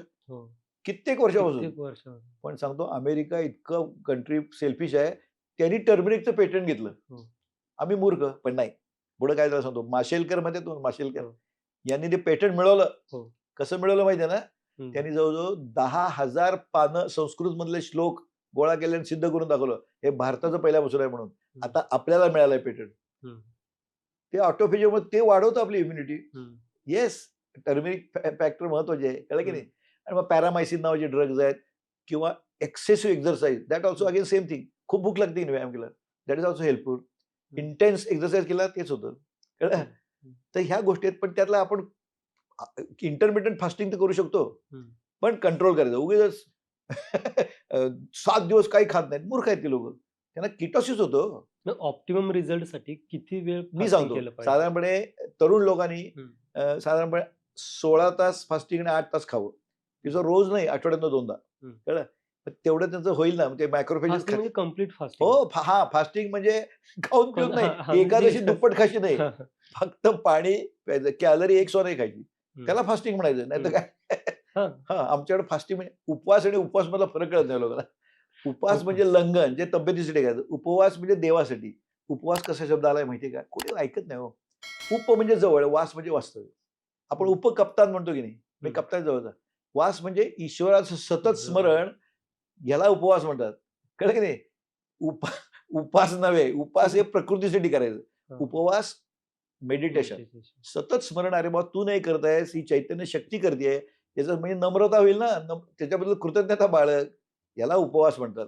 नाही तर आमच्याकडे कसला आला उपवास? सोमवारचा उपवास असेल तर रविवारी संध्याकाळपासून भूक लागायला लागते त्याला. कळलं की नाही? मग देवाचं कसं स्मरण असेल? सकाळी उठल्या उठल्या भूक लागलेली असते म्हणजे पोरांच्या पाठीत धपाटे बसतात, भांड्यावर भांडी वाजतात. स्मरण काय? संध्याकाळी साबुदाणा वडा काय खायचा? त्याला म्हणत नाहीत. उपवास म्हणजे सतत ईश्वराच्या स्मरणात राहा. याला उपवास म्हणतात. हे सगळं हे अध्यात्म आहे. म्हणजे तरुणपणी कळायला पाहिजे ना. हां. म्हातारपणी करून काय उपयोग? हे महत्वाचं आहे. अध्यात्म म्हणजे दुसरं काही नसते, लक्षात ठेवा. It's very important.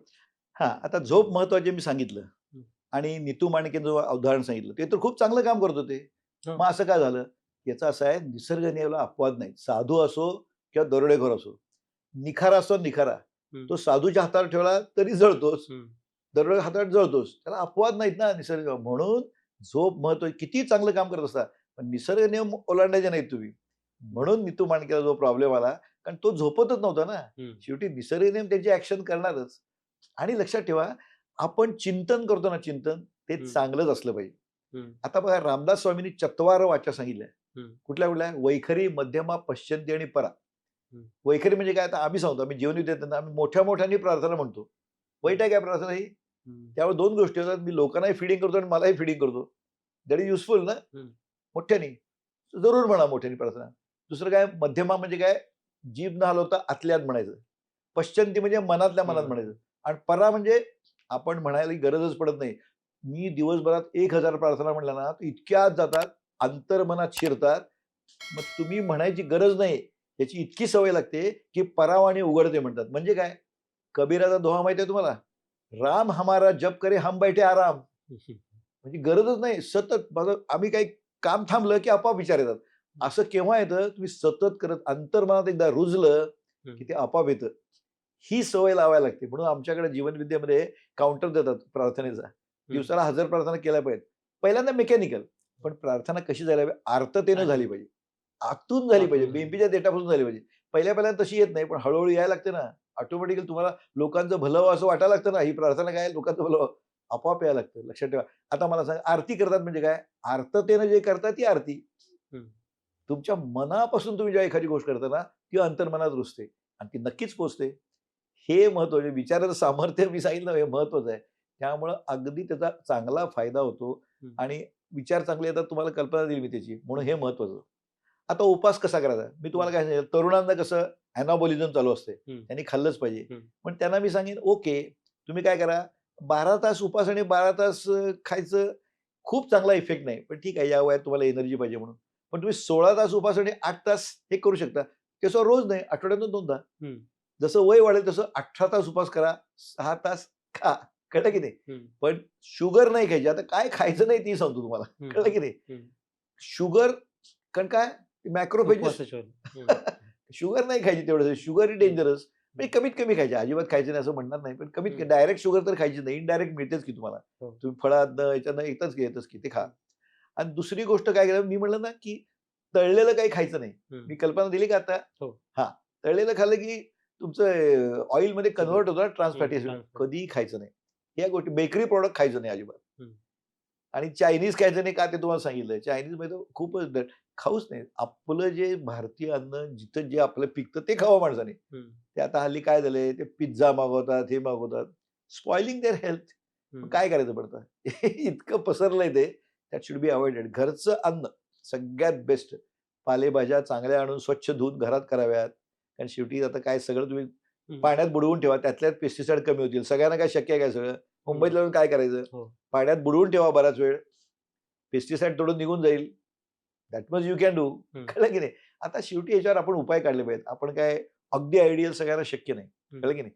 म्हणून बघा प्रयत्न करायला पाहिजेत. आपल्या भागातले शेतकरी आता हुशार आहेत ते. तुम्हाला माहिती आहे? हो. ते स्वतःसाठी वेगळा असतो डाग त्यांचा.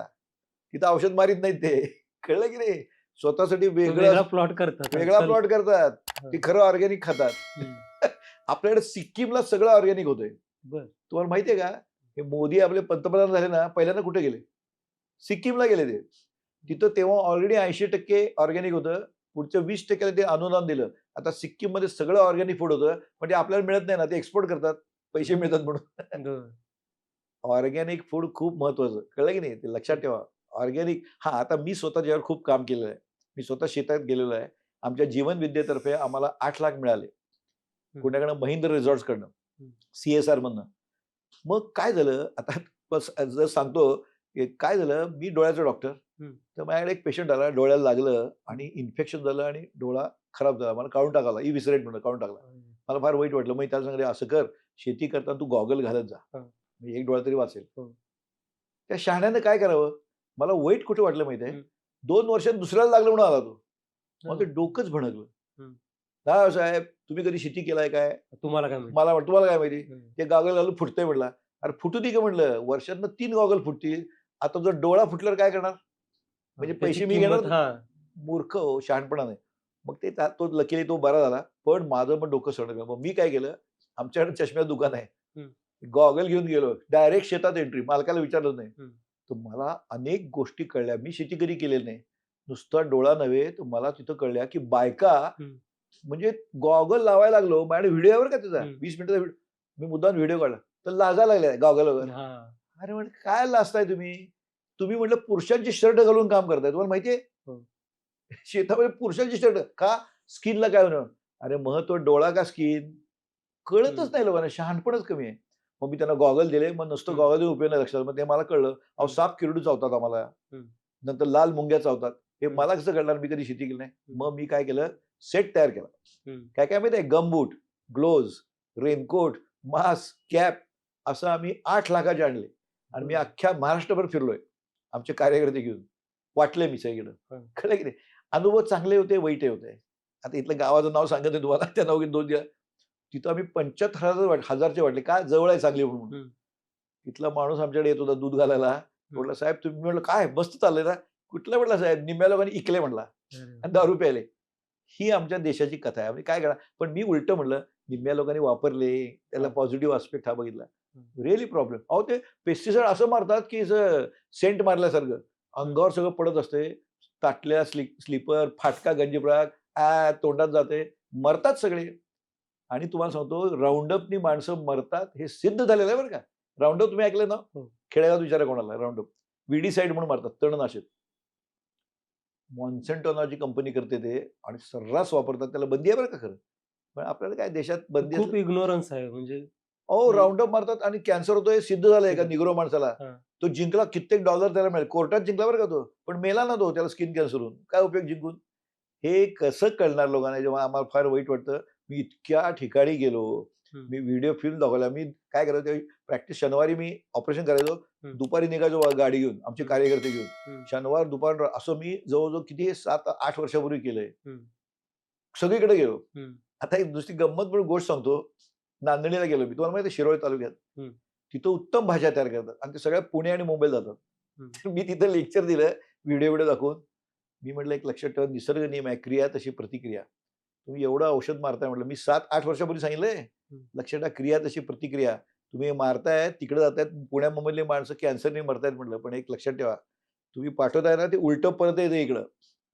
खवळले लोकं माझ्यावर. पण लकीली माझ्याकडे 2 शेतकरी माझे पेशंट होते म्हणून वाचलो मी. "काय सांगताय? पेस्टिसाइड मारल्याशिवाय होते काय? तुम्हाला सांगायला काय जाते?" आणि खरोखर तिथं आता घरटी एक कॅन्सर आहे. लिहून घ्या कागदावर. शिरोळ तालुक्यात जाऊन बघा. 7 हो. वर्षात सिद्ध झालंय. सरळ आहे. आज काय माहिती आहे ह्यानी कॅन्सर होतोय माझ्याकडे लिस्ट आहे, की या पेस्टिसाइडमुळे हा कॅन्सर होतो. असं लिहिलेलं आहे माझ्याकडे. ऐकतच नाही लोकं. अज्ञान आणि अहंकार जास्त आहे आपल्याकडे. तुम्हाला काय कळतंय? तर आपण प्रयत्न तरी करू. या हो. प्रबोधनांना हे तरी कळू दे लोकांना, की तुम्ही पेस्टिसाइड हां, मारा, अजिबात मारायचं नाही असं मी म्हणत नाही. पण त्याला काही नॉर्म्स आहेत. बघा तुम्ही हे द्राक्षवाले बघा, हं. जे एक्सपोर्ट करतात ना, त्याला तर ते स्ट्रिक्टली फॉलो करतात. रेसिड्यू किती असतो ते बघतात. हां. मग तोडतात ते पेस्टिसाइड हां, हां. मारायचं. करेक्ट. पण इथे विकताना ते बघितलं नाही जात वाटतं. कुठलं जेव्हा काय? भारतीय बाजारात द्यायचं असतं. अहो, सांगू का तुम्हाला इतकं वाईट वाटतंय मला. तो दावण्या नावाचा रोग आहे. हं. लई आहे रोग म्हणून बदा-बदा मारतात. त्याला काही हं. मोजमाप आहे. मग किती ते एक्सपोर्टच्या वेळेला मग कसं एवढं कॉन्शियस ते होतात का मग? का पैसे मिळवायचेत ना. हां. मग ते सगळ्यांना जमत नाही त्यामुळं. ते हां. करेक्ट रेसिड्यू किती ठेवायचा आहे, ते हां. करेक्ट आहे. थोडं कुठलंही तारतम्य आहे हो. अजिबात नाही बरोबर. असं म्हणतच नाही मी. हं. काही रोगाला तर ते केलं पाहिजे. म्हणजे हे आता जागरूकता शेतकऱ्यांना आणली पाहिजे आपण, हं, हं, की हं. तुम्ही ओके कंट्रोल काही तुम्ही आधी काळजी घ्या ना बाकीची हं. आणि कंट्रोल मारा. पण हे काय बदा-बदा मारतो. लई पडलाय म्हणून लई मारतात. हं. त्याला डोसला असा अर्थ आहे की नाही काहीतरी. हं. तर ही वस्तुस्थिती सांगतो आपल्या देशातली ते हं. केलं पाहिजे. Pesticides are most dangerous. Take it from me 100%. तर असं म्हणजे आपण prevention is better than cure. हे मला म्हणायचं. हे तुम्हाला महत्वाचं मी सगळं सांगितलं. आता आपल्या शरीराकडून आपण किती शिकू शकतो माहिती आहे का? बघा, निसर्ग आपल्याला शिकवत असतो. मी मुद्दाम सांगतो, जे जगात सोकाळ शोध लागले ना, ते सगळ्या डिस्कव्हरीज होत्या. इन्व्हेन्शन काही नाही बरं का. तुम्हाला आश्चर्य वाटेल, निसर्गाने कोट्यवधी वर्षापासून हे सगळं केलेलं आहे. Can you believe? मला सांगा, डोळ्यासारखा कॅमेरा आहे का जगात?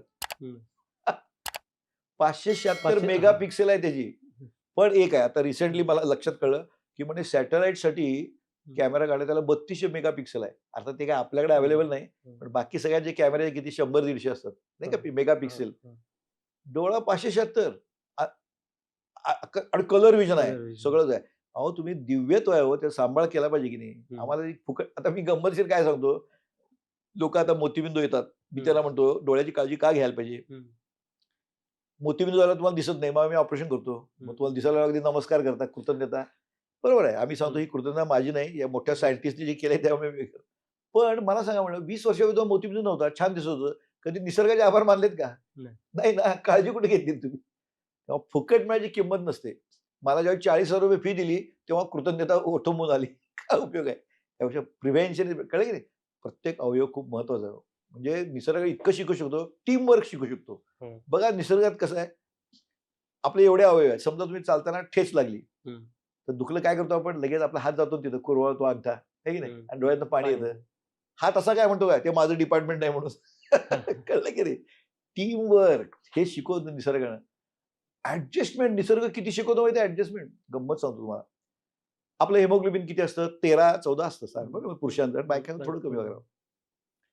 तुम्ही जर काश्मीरला गेलात ना, तर बघा सगळ्यांचे गाल गुलाबी असतात की नाही? ते भयंकर हेल्दी असं काही नाही. ते गुलाबी का असतात माहिती का?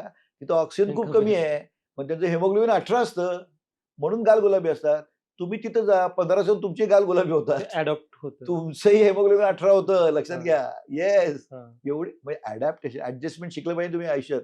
हे शरीराकडे शिकू शकतो ना आपण. कळलं की नाही? फुटबॉल खेळताना बघा, असं टीमवर्क मस्त असतंय. येस, पण आपल्याला शरीर. आता मला सांगा, काय काय शिकतो मध्ये गंमत सांगतो. तुम्ही जुने किल्ले आहेत ना, मी इव्हन जर्मनीला गेलतो, 1200 साल किल्ले, आपले शिवाजी महाराजांचे किल्ले आहेत 1600 सालचे. तिथं काय कॉमन डिझाईन आहे? किंवा अँगुर वाटला गेलतो मी, कुठं कंबोडियामध्ये. तिथं सगळ्यात जुनं विष्णूचं टेम्पल आहे. आता ते बुद्धाचं झालंय, पण विष्णूचा पुतळा आहे बरं का तिथं, बुद्ध टेम्पल. त्याच्या इतक्या कमानी आहेत, तुम्हाला सांगतो, इतके भूकंप झाले, काही झालं नाही त्याला. तिथं काय आरसीसी डिझाईन आहे? नाही. सिमेंट? नाही. 800 वर्षापूर्वी येते. दगड हलणार का माहितीये? स्ट्रॉंगेस्ट डिझाईन कुठल्याही सिव्हिल इंजिनियर विचार, स्ट्रॉंगेस्ट डिझाईन कुठलं फुलाचं? Arch design. नाही का, मिलिटरीचे ब्रिज बघता आर्च. कुठलं काढलं हे? माणूस हुशार आहे, त्यांनी शरीराकडे बघितलं. फूट आर्च आपला, पायाचा आर्च आहे की नाही? बोन्स हॉरिझॉन्टल अर्धा, व्हर्टिकल पूर्ण. म्हणून 500-500 पाऊंडी माणूस मजेत उड्या मारतो, पळतो. कळलं की नाही? हे याच्यावर शोधून काढलं आणि मग आर्च डिझाईन केलं. कुठले बुरुज बघा, जुने केले आहे की नाही? शरीर किती शिकवतोय. तुम्ही फक्त डोळे आणि डोकं उघडं ठेवा. ते पायाच्या आशेवर इतकी बॉडी म्हणजे पूर्ण बॅलन्स बघा की आरामात पडते. म्हणून माहिती आहे, फ्लॅट फूट असेल तर घेत नाही, मिलिटरीत घेत नाहीत. हल्ली घ्यायला लागलेत, कारण हल्ली इलेक्ट्रॉनिक वॉर आलं.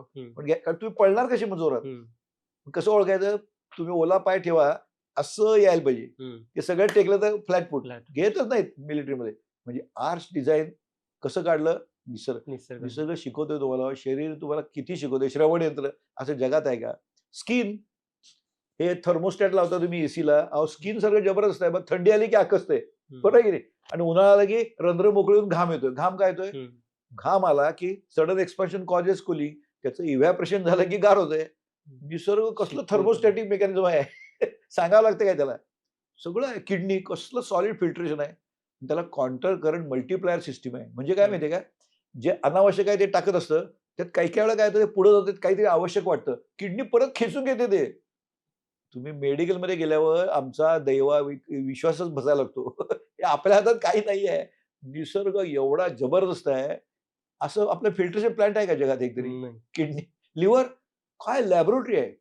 प्रोटीनचं कार्बोहायड्रेट, कार्बोहायड्रेटचं फॅट, फॅटचं पुन्हा प्रोटीन, वाटेल ते करते. आपण करू शकतोय? What a great.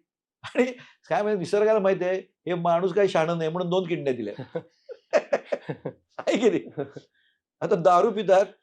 काय लोक काय म्हणतात, मग परदेशात पित नाहीत का? अहो, ते एवढं पितात, तो सिनेमा दाखवतात ते. आमच्याकडे खंबाच. मग काय होणार तुमचं? कळलं की नाही? अहो, 1 सीसी दारू मेटाबॉलाइज किती त्रास होतो याला. आमच्याकडे लिव्हर सिरोसिस होतं मग. हो. पण तरी देखील निसर्ग फार ग्रेट आहे.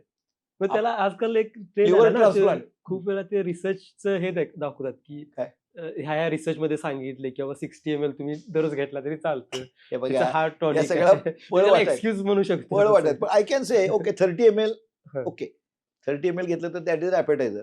हम्म. पण त्या मानाने अल्कोहोल एवढं डेंजरस नाही. पण खंबा म्हटल्यावर पण काय तो होणार? आणि कुठे राहतो ते पण इम्पॉर्टंट आहे ना, कसला म्हणजे ज्या आहे ते? भागात आपण राहतो आणि कसलं हा घेतो. आता रम देतात मिलिटरीमध्ये. हम्म. त्यांना हीटची गरज असते. पण किती घ्यायचा याला अर्थ आहे ना. हे महत्वाचं आहे ना. अल्कोहोल एक मात्र आहे, अल्कोहोलचा तसा उपयोग कारण ते व्हाझो डायलेटर आहे. हा. हार्टला उपयोग आहे. तंबाखू सगळ्यात डेंजरस आहे. हा. तंबाखू सारखी डेंजरस ड्रगच नाही. तंबाखू मोर ॲडिक्टेबल दॅन अल्कोहोल. तुम्ही अल्कोहोल एक वेळ सोडू शकता. तंबाखू डिफिकल्ट. का? चीपली अवेलेबल आहे. हा. स्वस्त आहे ना. म्हणून बघा तंबाखूच्या एवढ्याशा पुडीवर सुद्धा आरोग्यास अपायकारक लिहिलेलं असते. कोण वाचत नाही ते सोडून द्या, पण असतं की नाही. पण दारूच्या बाटलीवर लिहिलेलं नसतं आरोग्यास अपायकारक. लिमिटेडमध्ये दॅट इज मेडिसिन. आता सगळ्या टॉनिकमध्ये काय असतं ॲपेटाइझर असतं ना. आता कुमारी असो म्हणजे काय एक्स्ट्रॅक्ट अल्कोहोल असते, पण ते लिमिटेड ना. मर्यादा तारतम्य नको का? कळलं की नाही. तंबाखूमध्ये मोस्ट लोकांना काय वाटतं कॅन्सर होतो. अरे cancer is tip of iceberg. Do you know टोबॅकोमुळे काय होतं? लोकांना माहित नाही केमिकल ॲक्शन. टोबॅको काय करते माहिती का? पहिल्यांदा इट स्टिम्युलेट्स द गॅंग्लिऑन आणि देन पॅरालायझिस इट.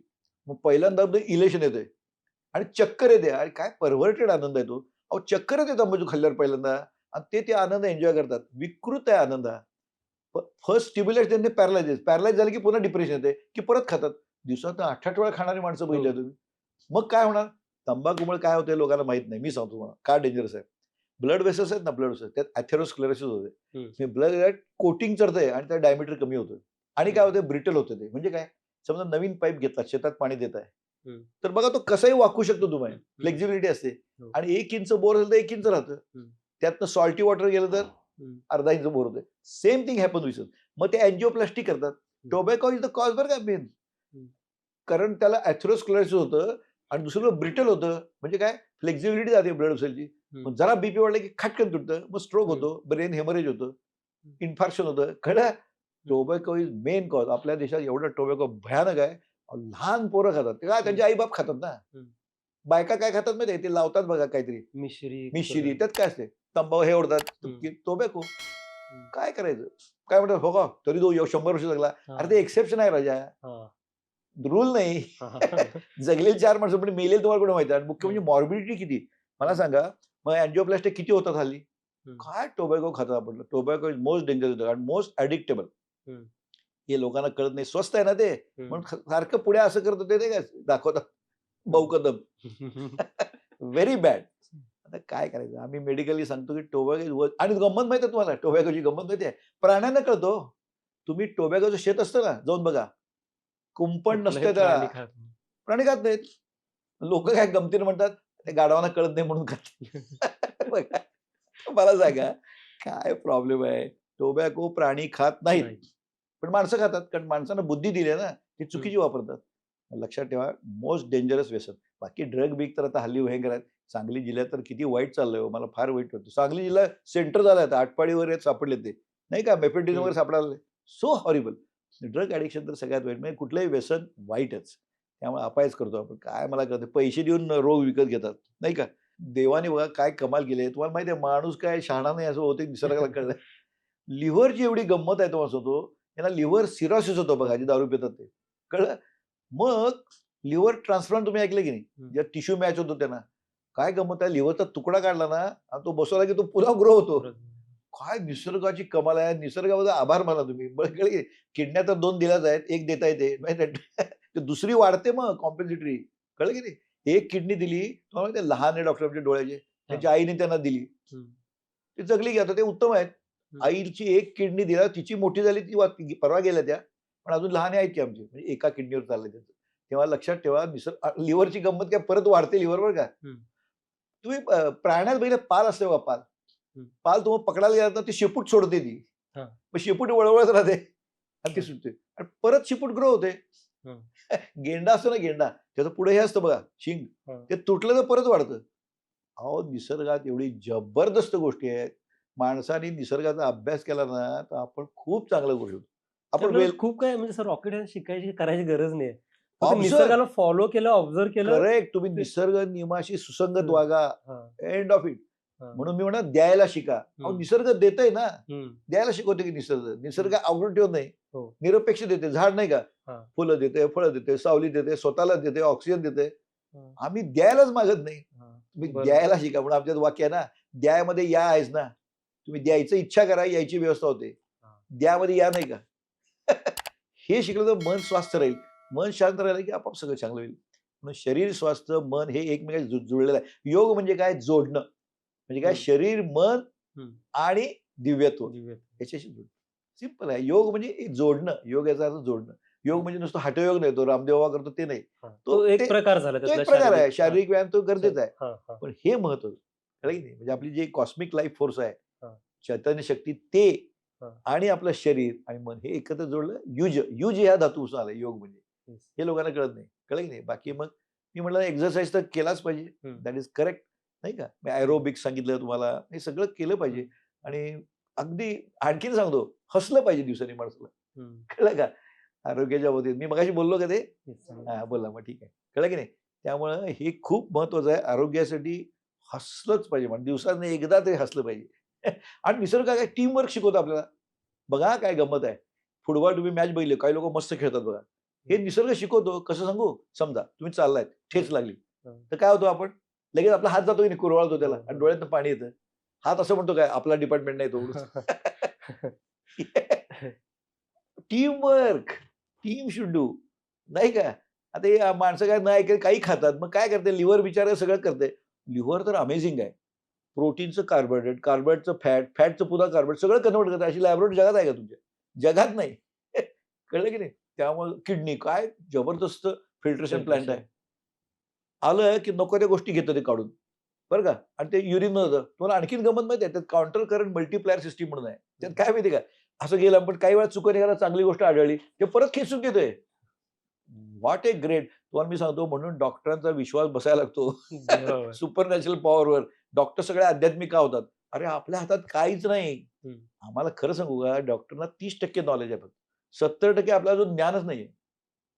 निसर्ग नियमावर आधारित आहे सगळं. तर गंमत सांगतो, आमच्या जीवन विद्येने ईश्वराची व्याख्या केली आहे. Do you know why? सांगतो व्याख्या, अतिशय शास्त्रीय वाक्य आहे. काय व्याख्या माहित आहे? निसर्ग नियमासहित, स्वयंचलित, स्वयंनियंत्रित, पद्धतशीर, दिव्य व्यवस्था म्हणजे ईश्वर.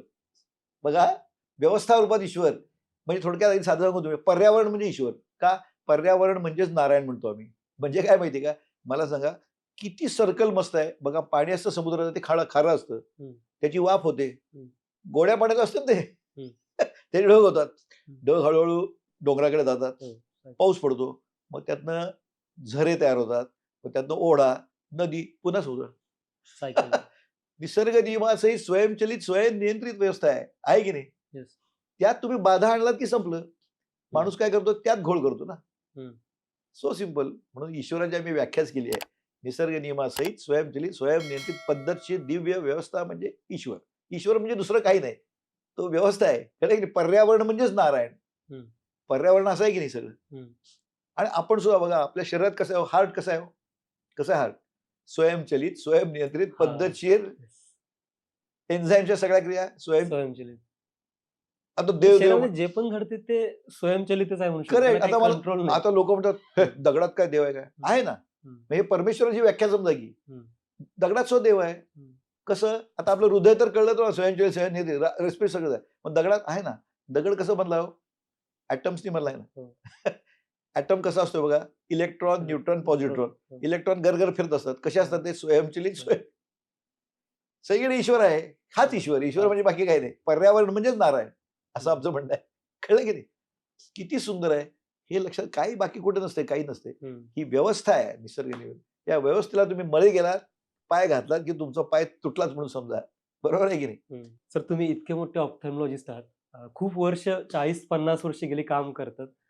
तुमच्या इतक्या मोठ्या हॉस्पिटलचं नेटवर्क पण आहे, म्हणजे ऑलमोस्ट पूर्ण महाराष्ट्र, कर्नाटकामध्ये. आणि मग आता जीवनविद्याकडे कसे वळलात? कसे गेला. आणि हे सोडायचं कसं काय झालं? म्हणजे इतकं सगळं असताना ऑब्व्हियसली पेशंट पण तुम्हाला हे होय करत असतील. होय होय होय. तुमचा प्रश्न चांगला आहे. लोकांना सोडायला जमत नाही हेच कराय. हवं हवं हवं. तर काय झालं सांगतो तुम्हाला, की मला जवळजवळ 2004 साली सद्गुरू वामनराव पै यांची सीडी मिळाली बघायला. बर. कारण डॉक्टर कांती मोदी म्हणून जसलोक हॉस्पिटलचे मुख्य ऑप्थॅल्मॉलॉजिस्ट ओके. आणि ऑल इंडियाचे प्रेसिडेंट होते. हम्म. ते आमच्या जीवनयुद्धाचे अध्यक्ष होते. ते गुजरात आहेत बरं का, पण बरं. आमचे अध्यक्ष होते ते. तर मग प्रथमेश लेझर्स म्हणून आम्ही सांगलीला सुरू केलं ना, आहे हम्म. आमचं प्रथमेश लेझर. हम्म. त्याचा मी चेअरमन होतो. हम्म. मग त्यांनी लेझर्स भारतात पहिल्यांदा आणले म्हणून त्यांना ओपनिंगला बोलवलं. हम्म. आणि ते मला घेऊन गेले. हो इथं सत्संग मला काय कळत नाही, कुठलं सत्संग राम मंदिरात घेऊन गेले. आपले डॉक्टर सुभाष पाटील होते, विजय पाटील होते. मी आपण बघितलं काय मला कळलं, कांती मोदी इथं कसे काय एवढा मॉडर्न FRCS केले त्यांनी इंग्लंडला. मग घरी आले, त्यांनी मला सीडी दिली. त्या सीडी मध्ये सद्गुरू वामनराव पै यांनी जे सांगितलंय व्हेरी सायंटिफिक. सद्गुरू वामनराव साधे नाही येते, ही डेप्युटी सेक्रेटरी ऑफ फायनान्स त्यावेळी मंत्रालयात होते ते, एज्युकेटेड माणूस. आणि त्यांनी एवढी उत्तर फंटास्टिक दिली, मी प्रेमातच पडलो. म्हणजे हे सायंटिफिक आहे म्हटलं, अतिशय शास्त्रीय, तर्कशुद्ध आणि सेक्युलर. काय तुमचं काही असो, सगळ्यांसाठी समान आहे, कारण निसर्ग नियमावर आधारित आहे. निसर्ग नियम सगळ्यांसारखे असतात की. तेव्हा मला आवडलं ते आणि लक्षात आलं की ह्याचा खरा उपयोग आहे याला. मग मी तर काम करत होतो, आमचा चिरंजीव व्हायला 10 साली. मग 2 वर्ष मीच बॉस होतो. नंतर मी त्याची ॲबिलिटी बघितली. आमचा सौरभ खूप हुशार आहे, तो गोल्ड मेडलिस्ट आहे एम्सचा. तो त्यावेळी सांगतो बोर्डात दुसरा आला होता, तो SSC ला असेल. MBBS ला पहिला आला होता नाशिक युनिव्हर्सिटीत KEM ला, आणि एम्सला गोल्ड मेडल घेतलं नाही. तो जॉईन झाला मला. मी बघितलं 2 वर्ष ही सुपिरियर. म्हटलं आता आपण यातनं बाजूला झालं पाहिजे, काहीतरी चांगलं काम केलं पाहिजे. आता मी काय असं सगळं सोडून आलो नाही. तो आणि त्याची बायको, ती पण एमसी आहे, आमची सून. त्यांनी उचलल्यावर म्हटलं नाव I should work for people. मी काय अजून काम केलं तर चालूच आहे की वर मस्त मला दिवसाला 10 लाख 1-2 लाख मिळते. नाही म्हणलं, we have to stop somewhere. कुठे थांबायचं आहे लोकांना कळत नाही. मग मी 18 साली सर्जरी, आदल्या दिवशी मी 7 सर्जरी केल्या. लेटेस्ट करता तुम्ही आता सुचरलेस वगैरे फॅको. मी फॅको पहिल्यांदा मी आणला आपल्या भागात.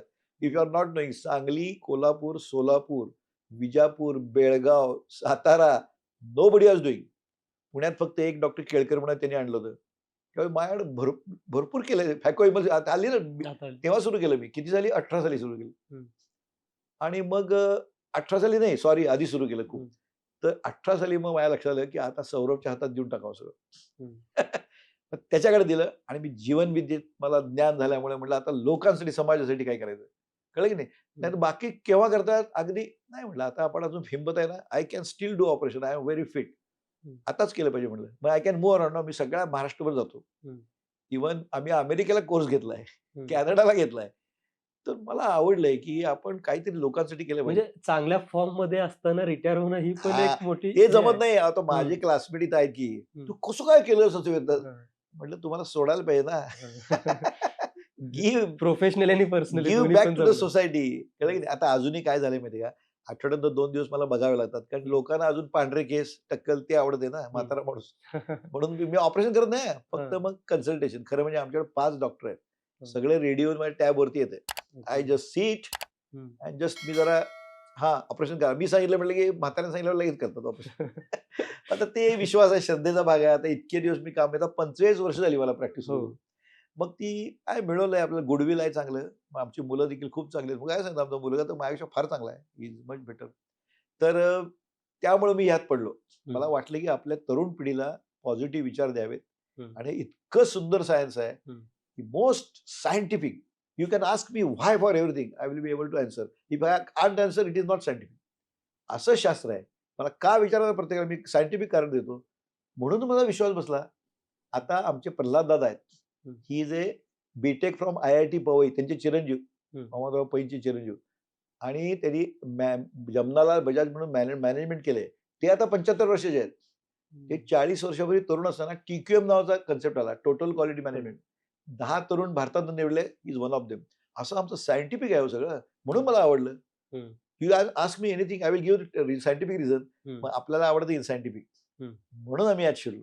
आजच्या गप्पांमधून एक गोष्ट स्पष्ट झाली की शरीर हे कोणत्या एका गोष्टीवर अवलंबून नसून किंवा विसंबून नसून ती एक प्रणाली आहे, आणि जर हे प्रणाली बॅलन्स राहिली तर शरीर ऑटोमॅटिक हील होतं. Sir, thank you very much. तुम्ही आलात आणि खूप साऱ्या गोष्टी सायंटिफिकली तुम्ही आम्हाला सगळ्यांना समजावून सांगितलं, आणि ज्या बेसिक होत्या पण खूप वेळा त्याच्या मागचं सायन्स माहित नव्हतं. तर once again thank you very much sir. मी सुद्धा तुमच्याविषयी खूप कृतज्ञता व्यक्त करतो. तुमची सगळी टीम अतिशय उत्तम आहे आणि खूप पेशन्स घेऊन ती ऐकत बसली आणि व्हिडिओ शूटिंग बसली. त्याबद्दल मी तुमचा खूप खूप आभारी आहे. मग मी शेवटी सर्वांसाठी एक प्रार्थना म्हणतो, हे ईश्वरा, सर्वांना चांगली बुद्धी दे, आरोग्य दे. सर्वांना सुखात, आनंदात, ऐश्वर्यात ठेव. सर्वांचं भलं कर, कल्याण कर, रक्षण कर आणि तुझं गोड नाम मुखात अखंड राहू दे. धन्यवाद.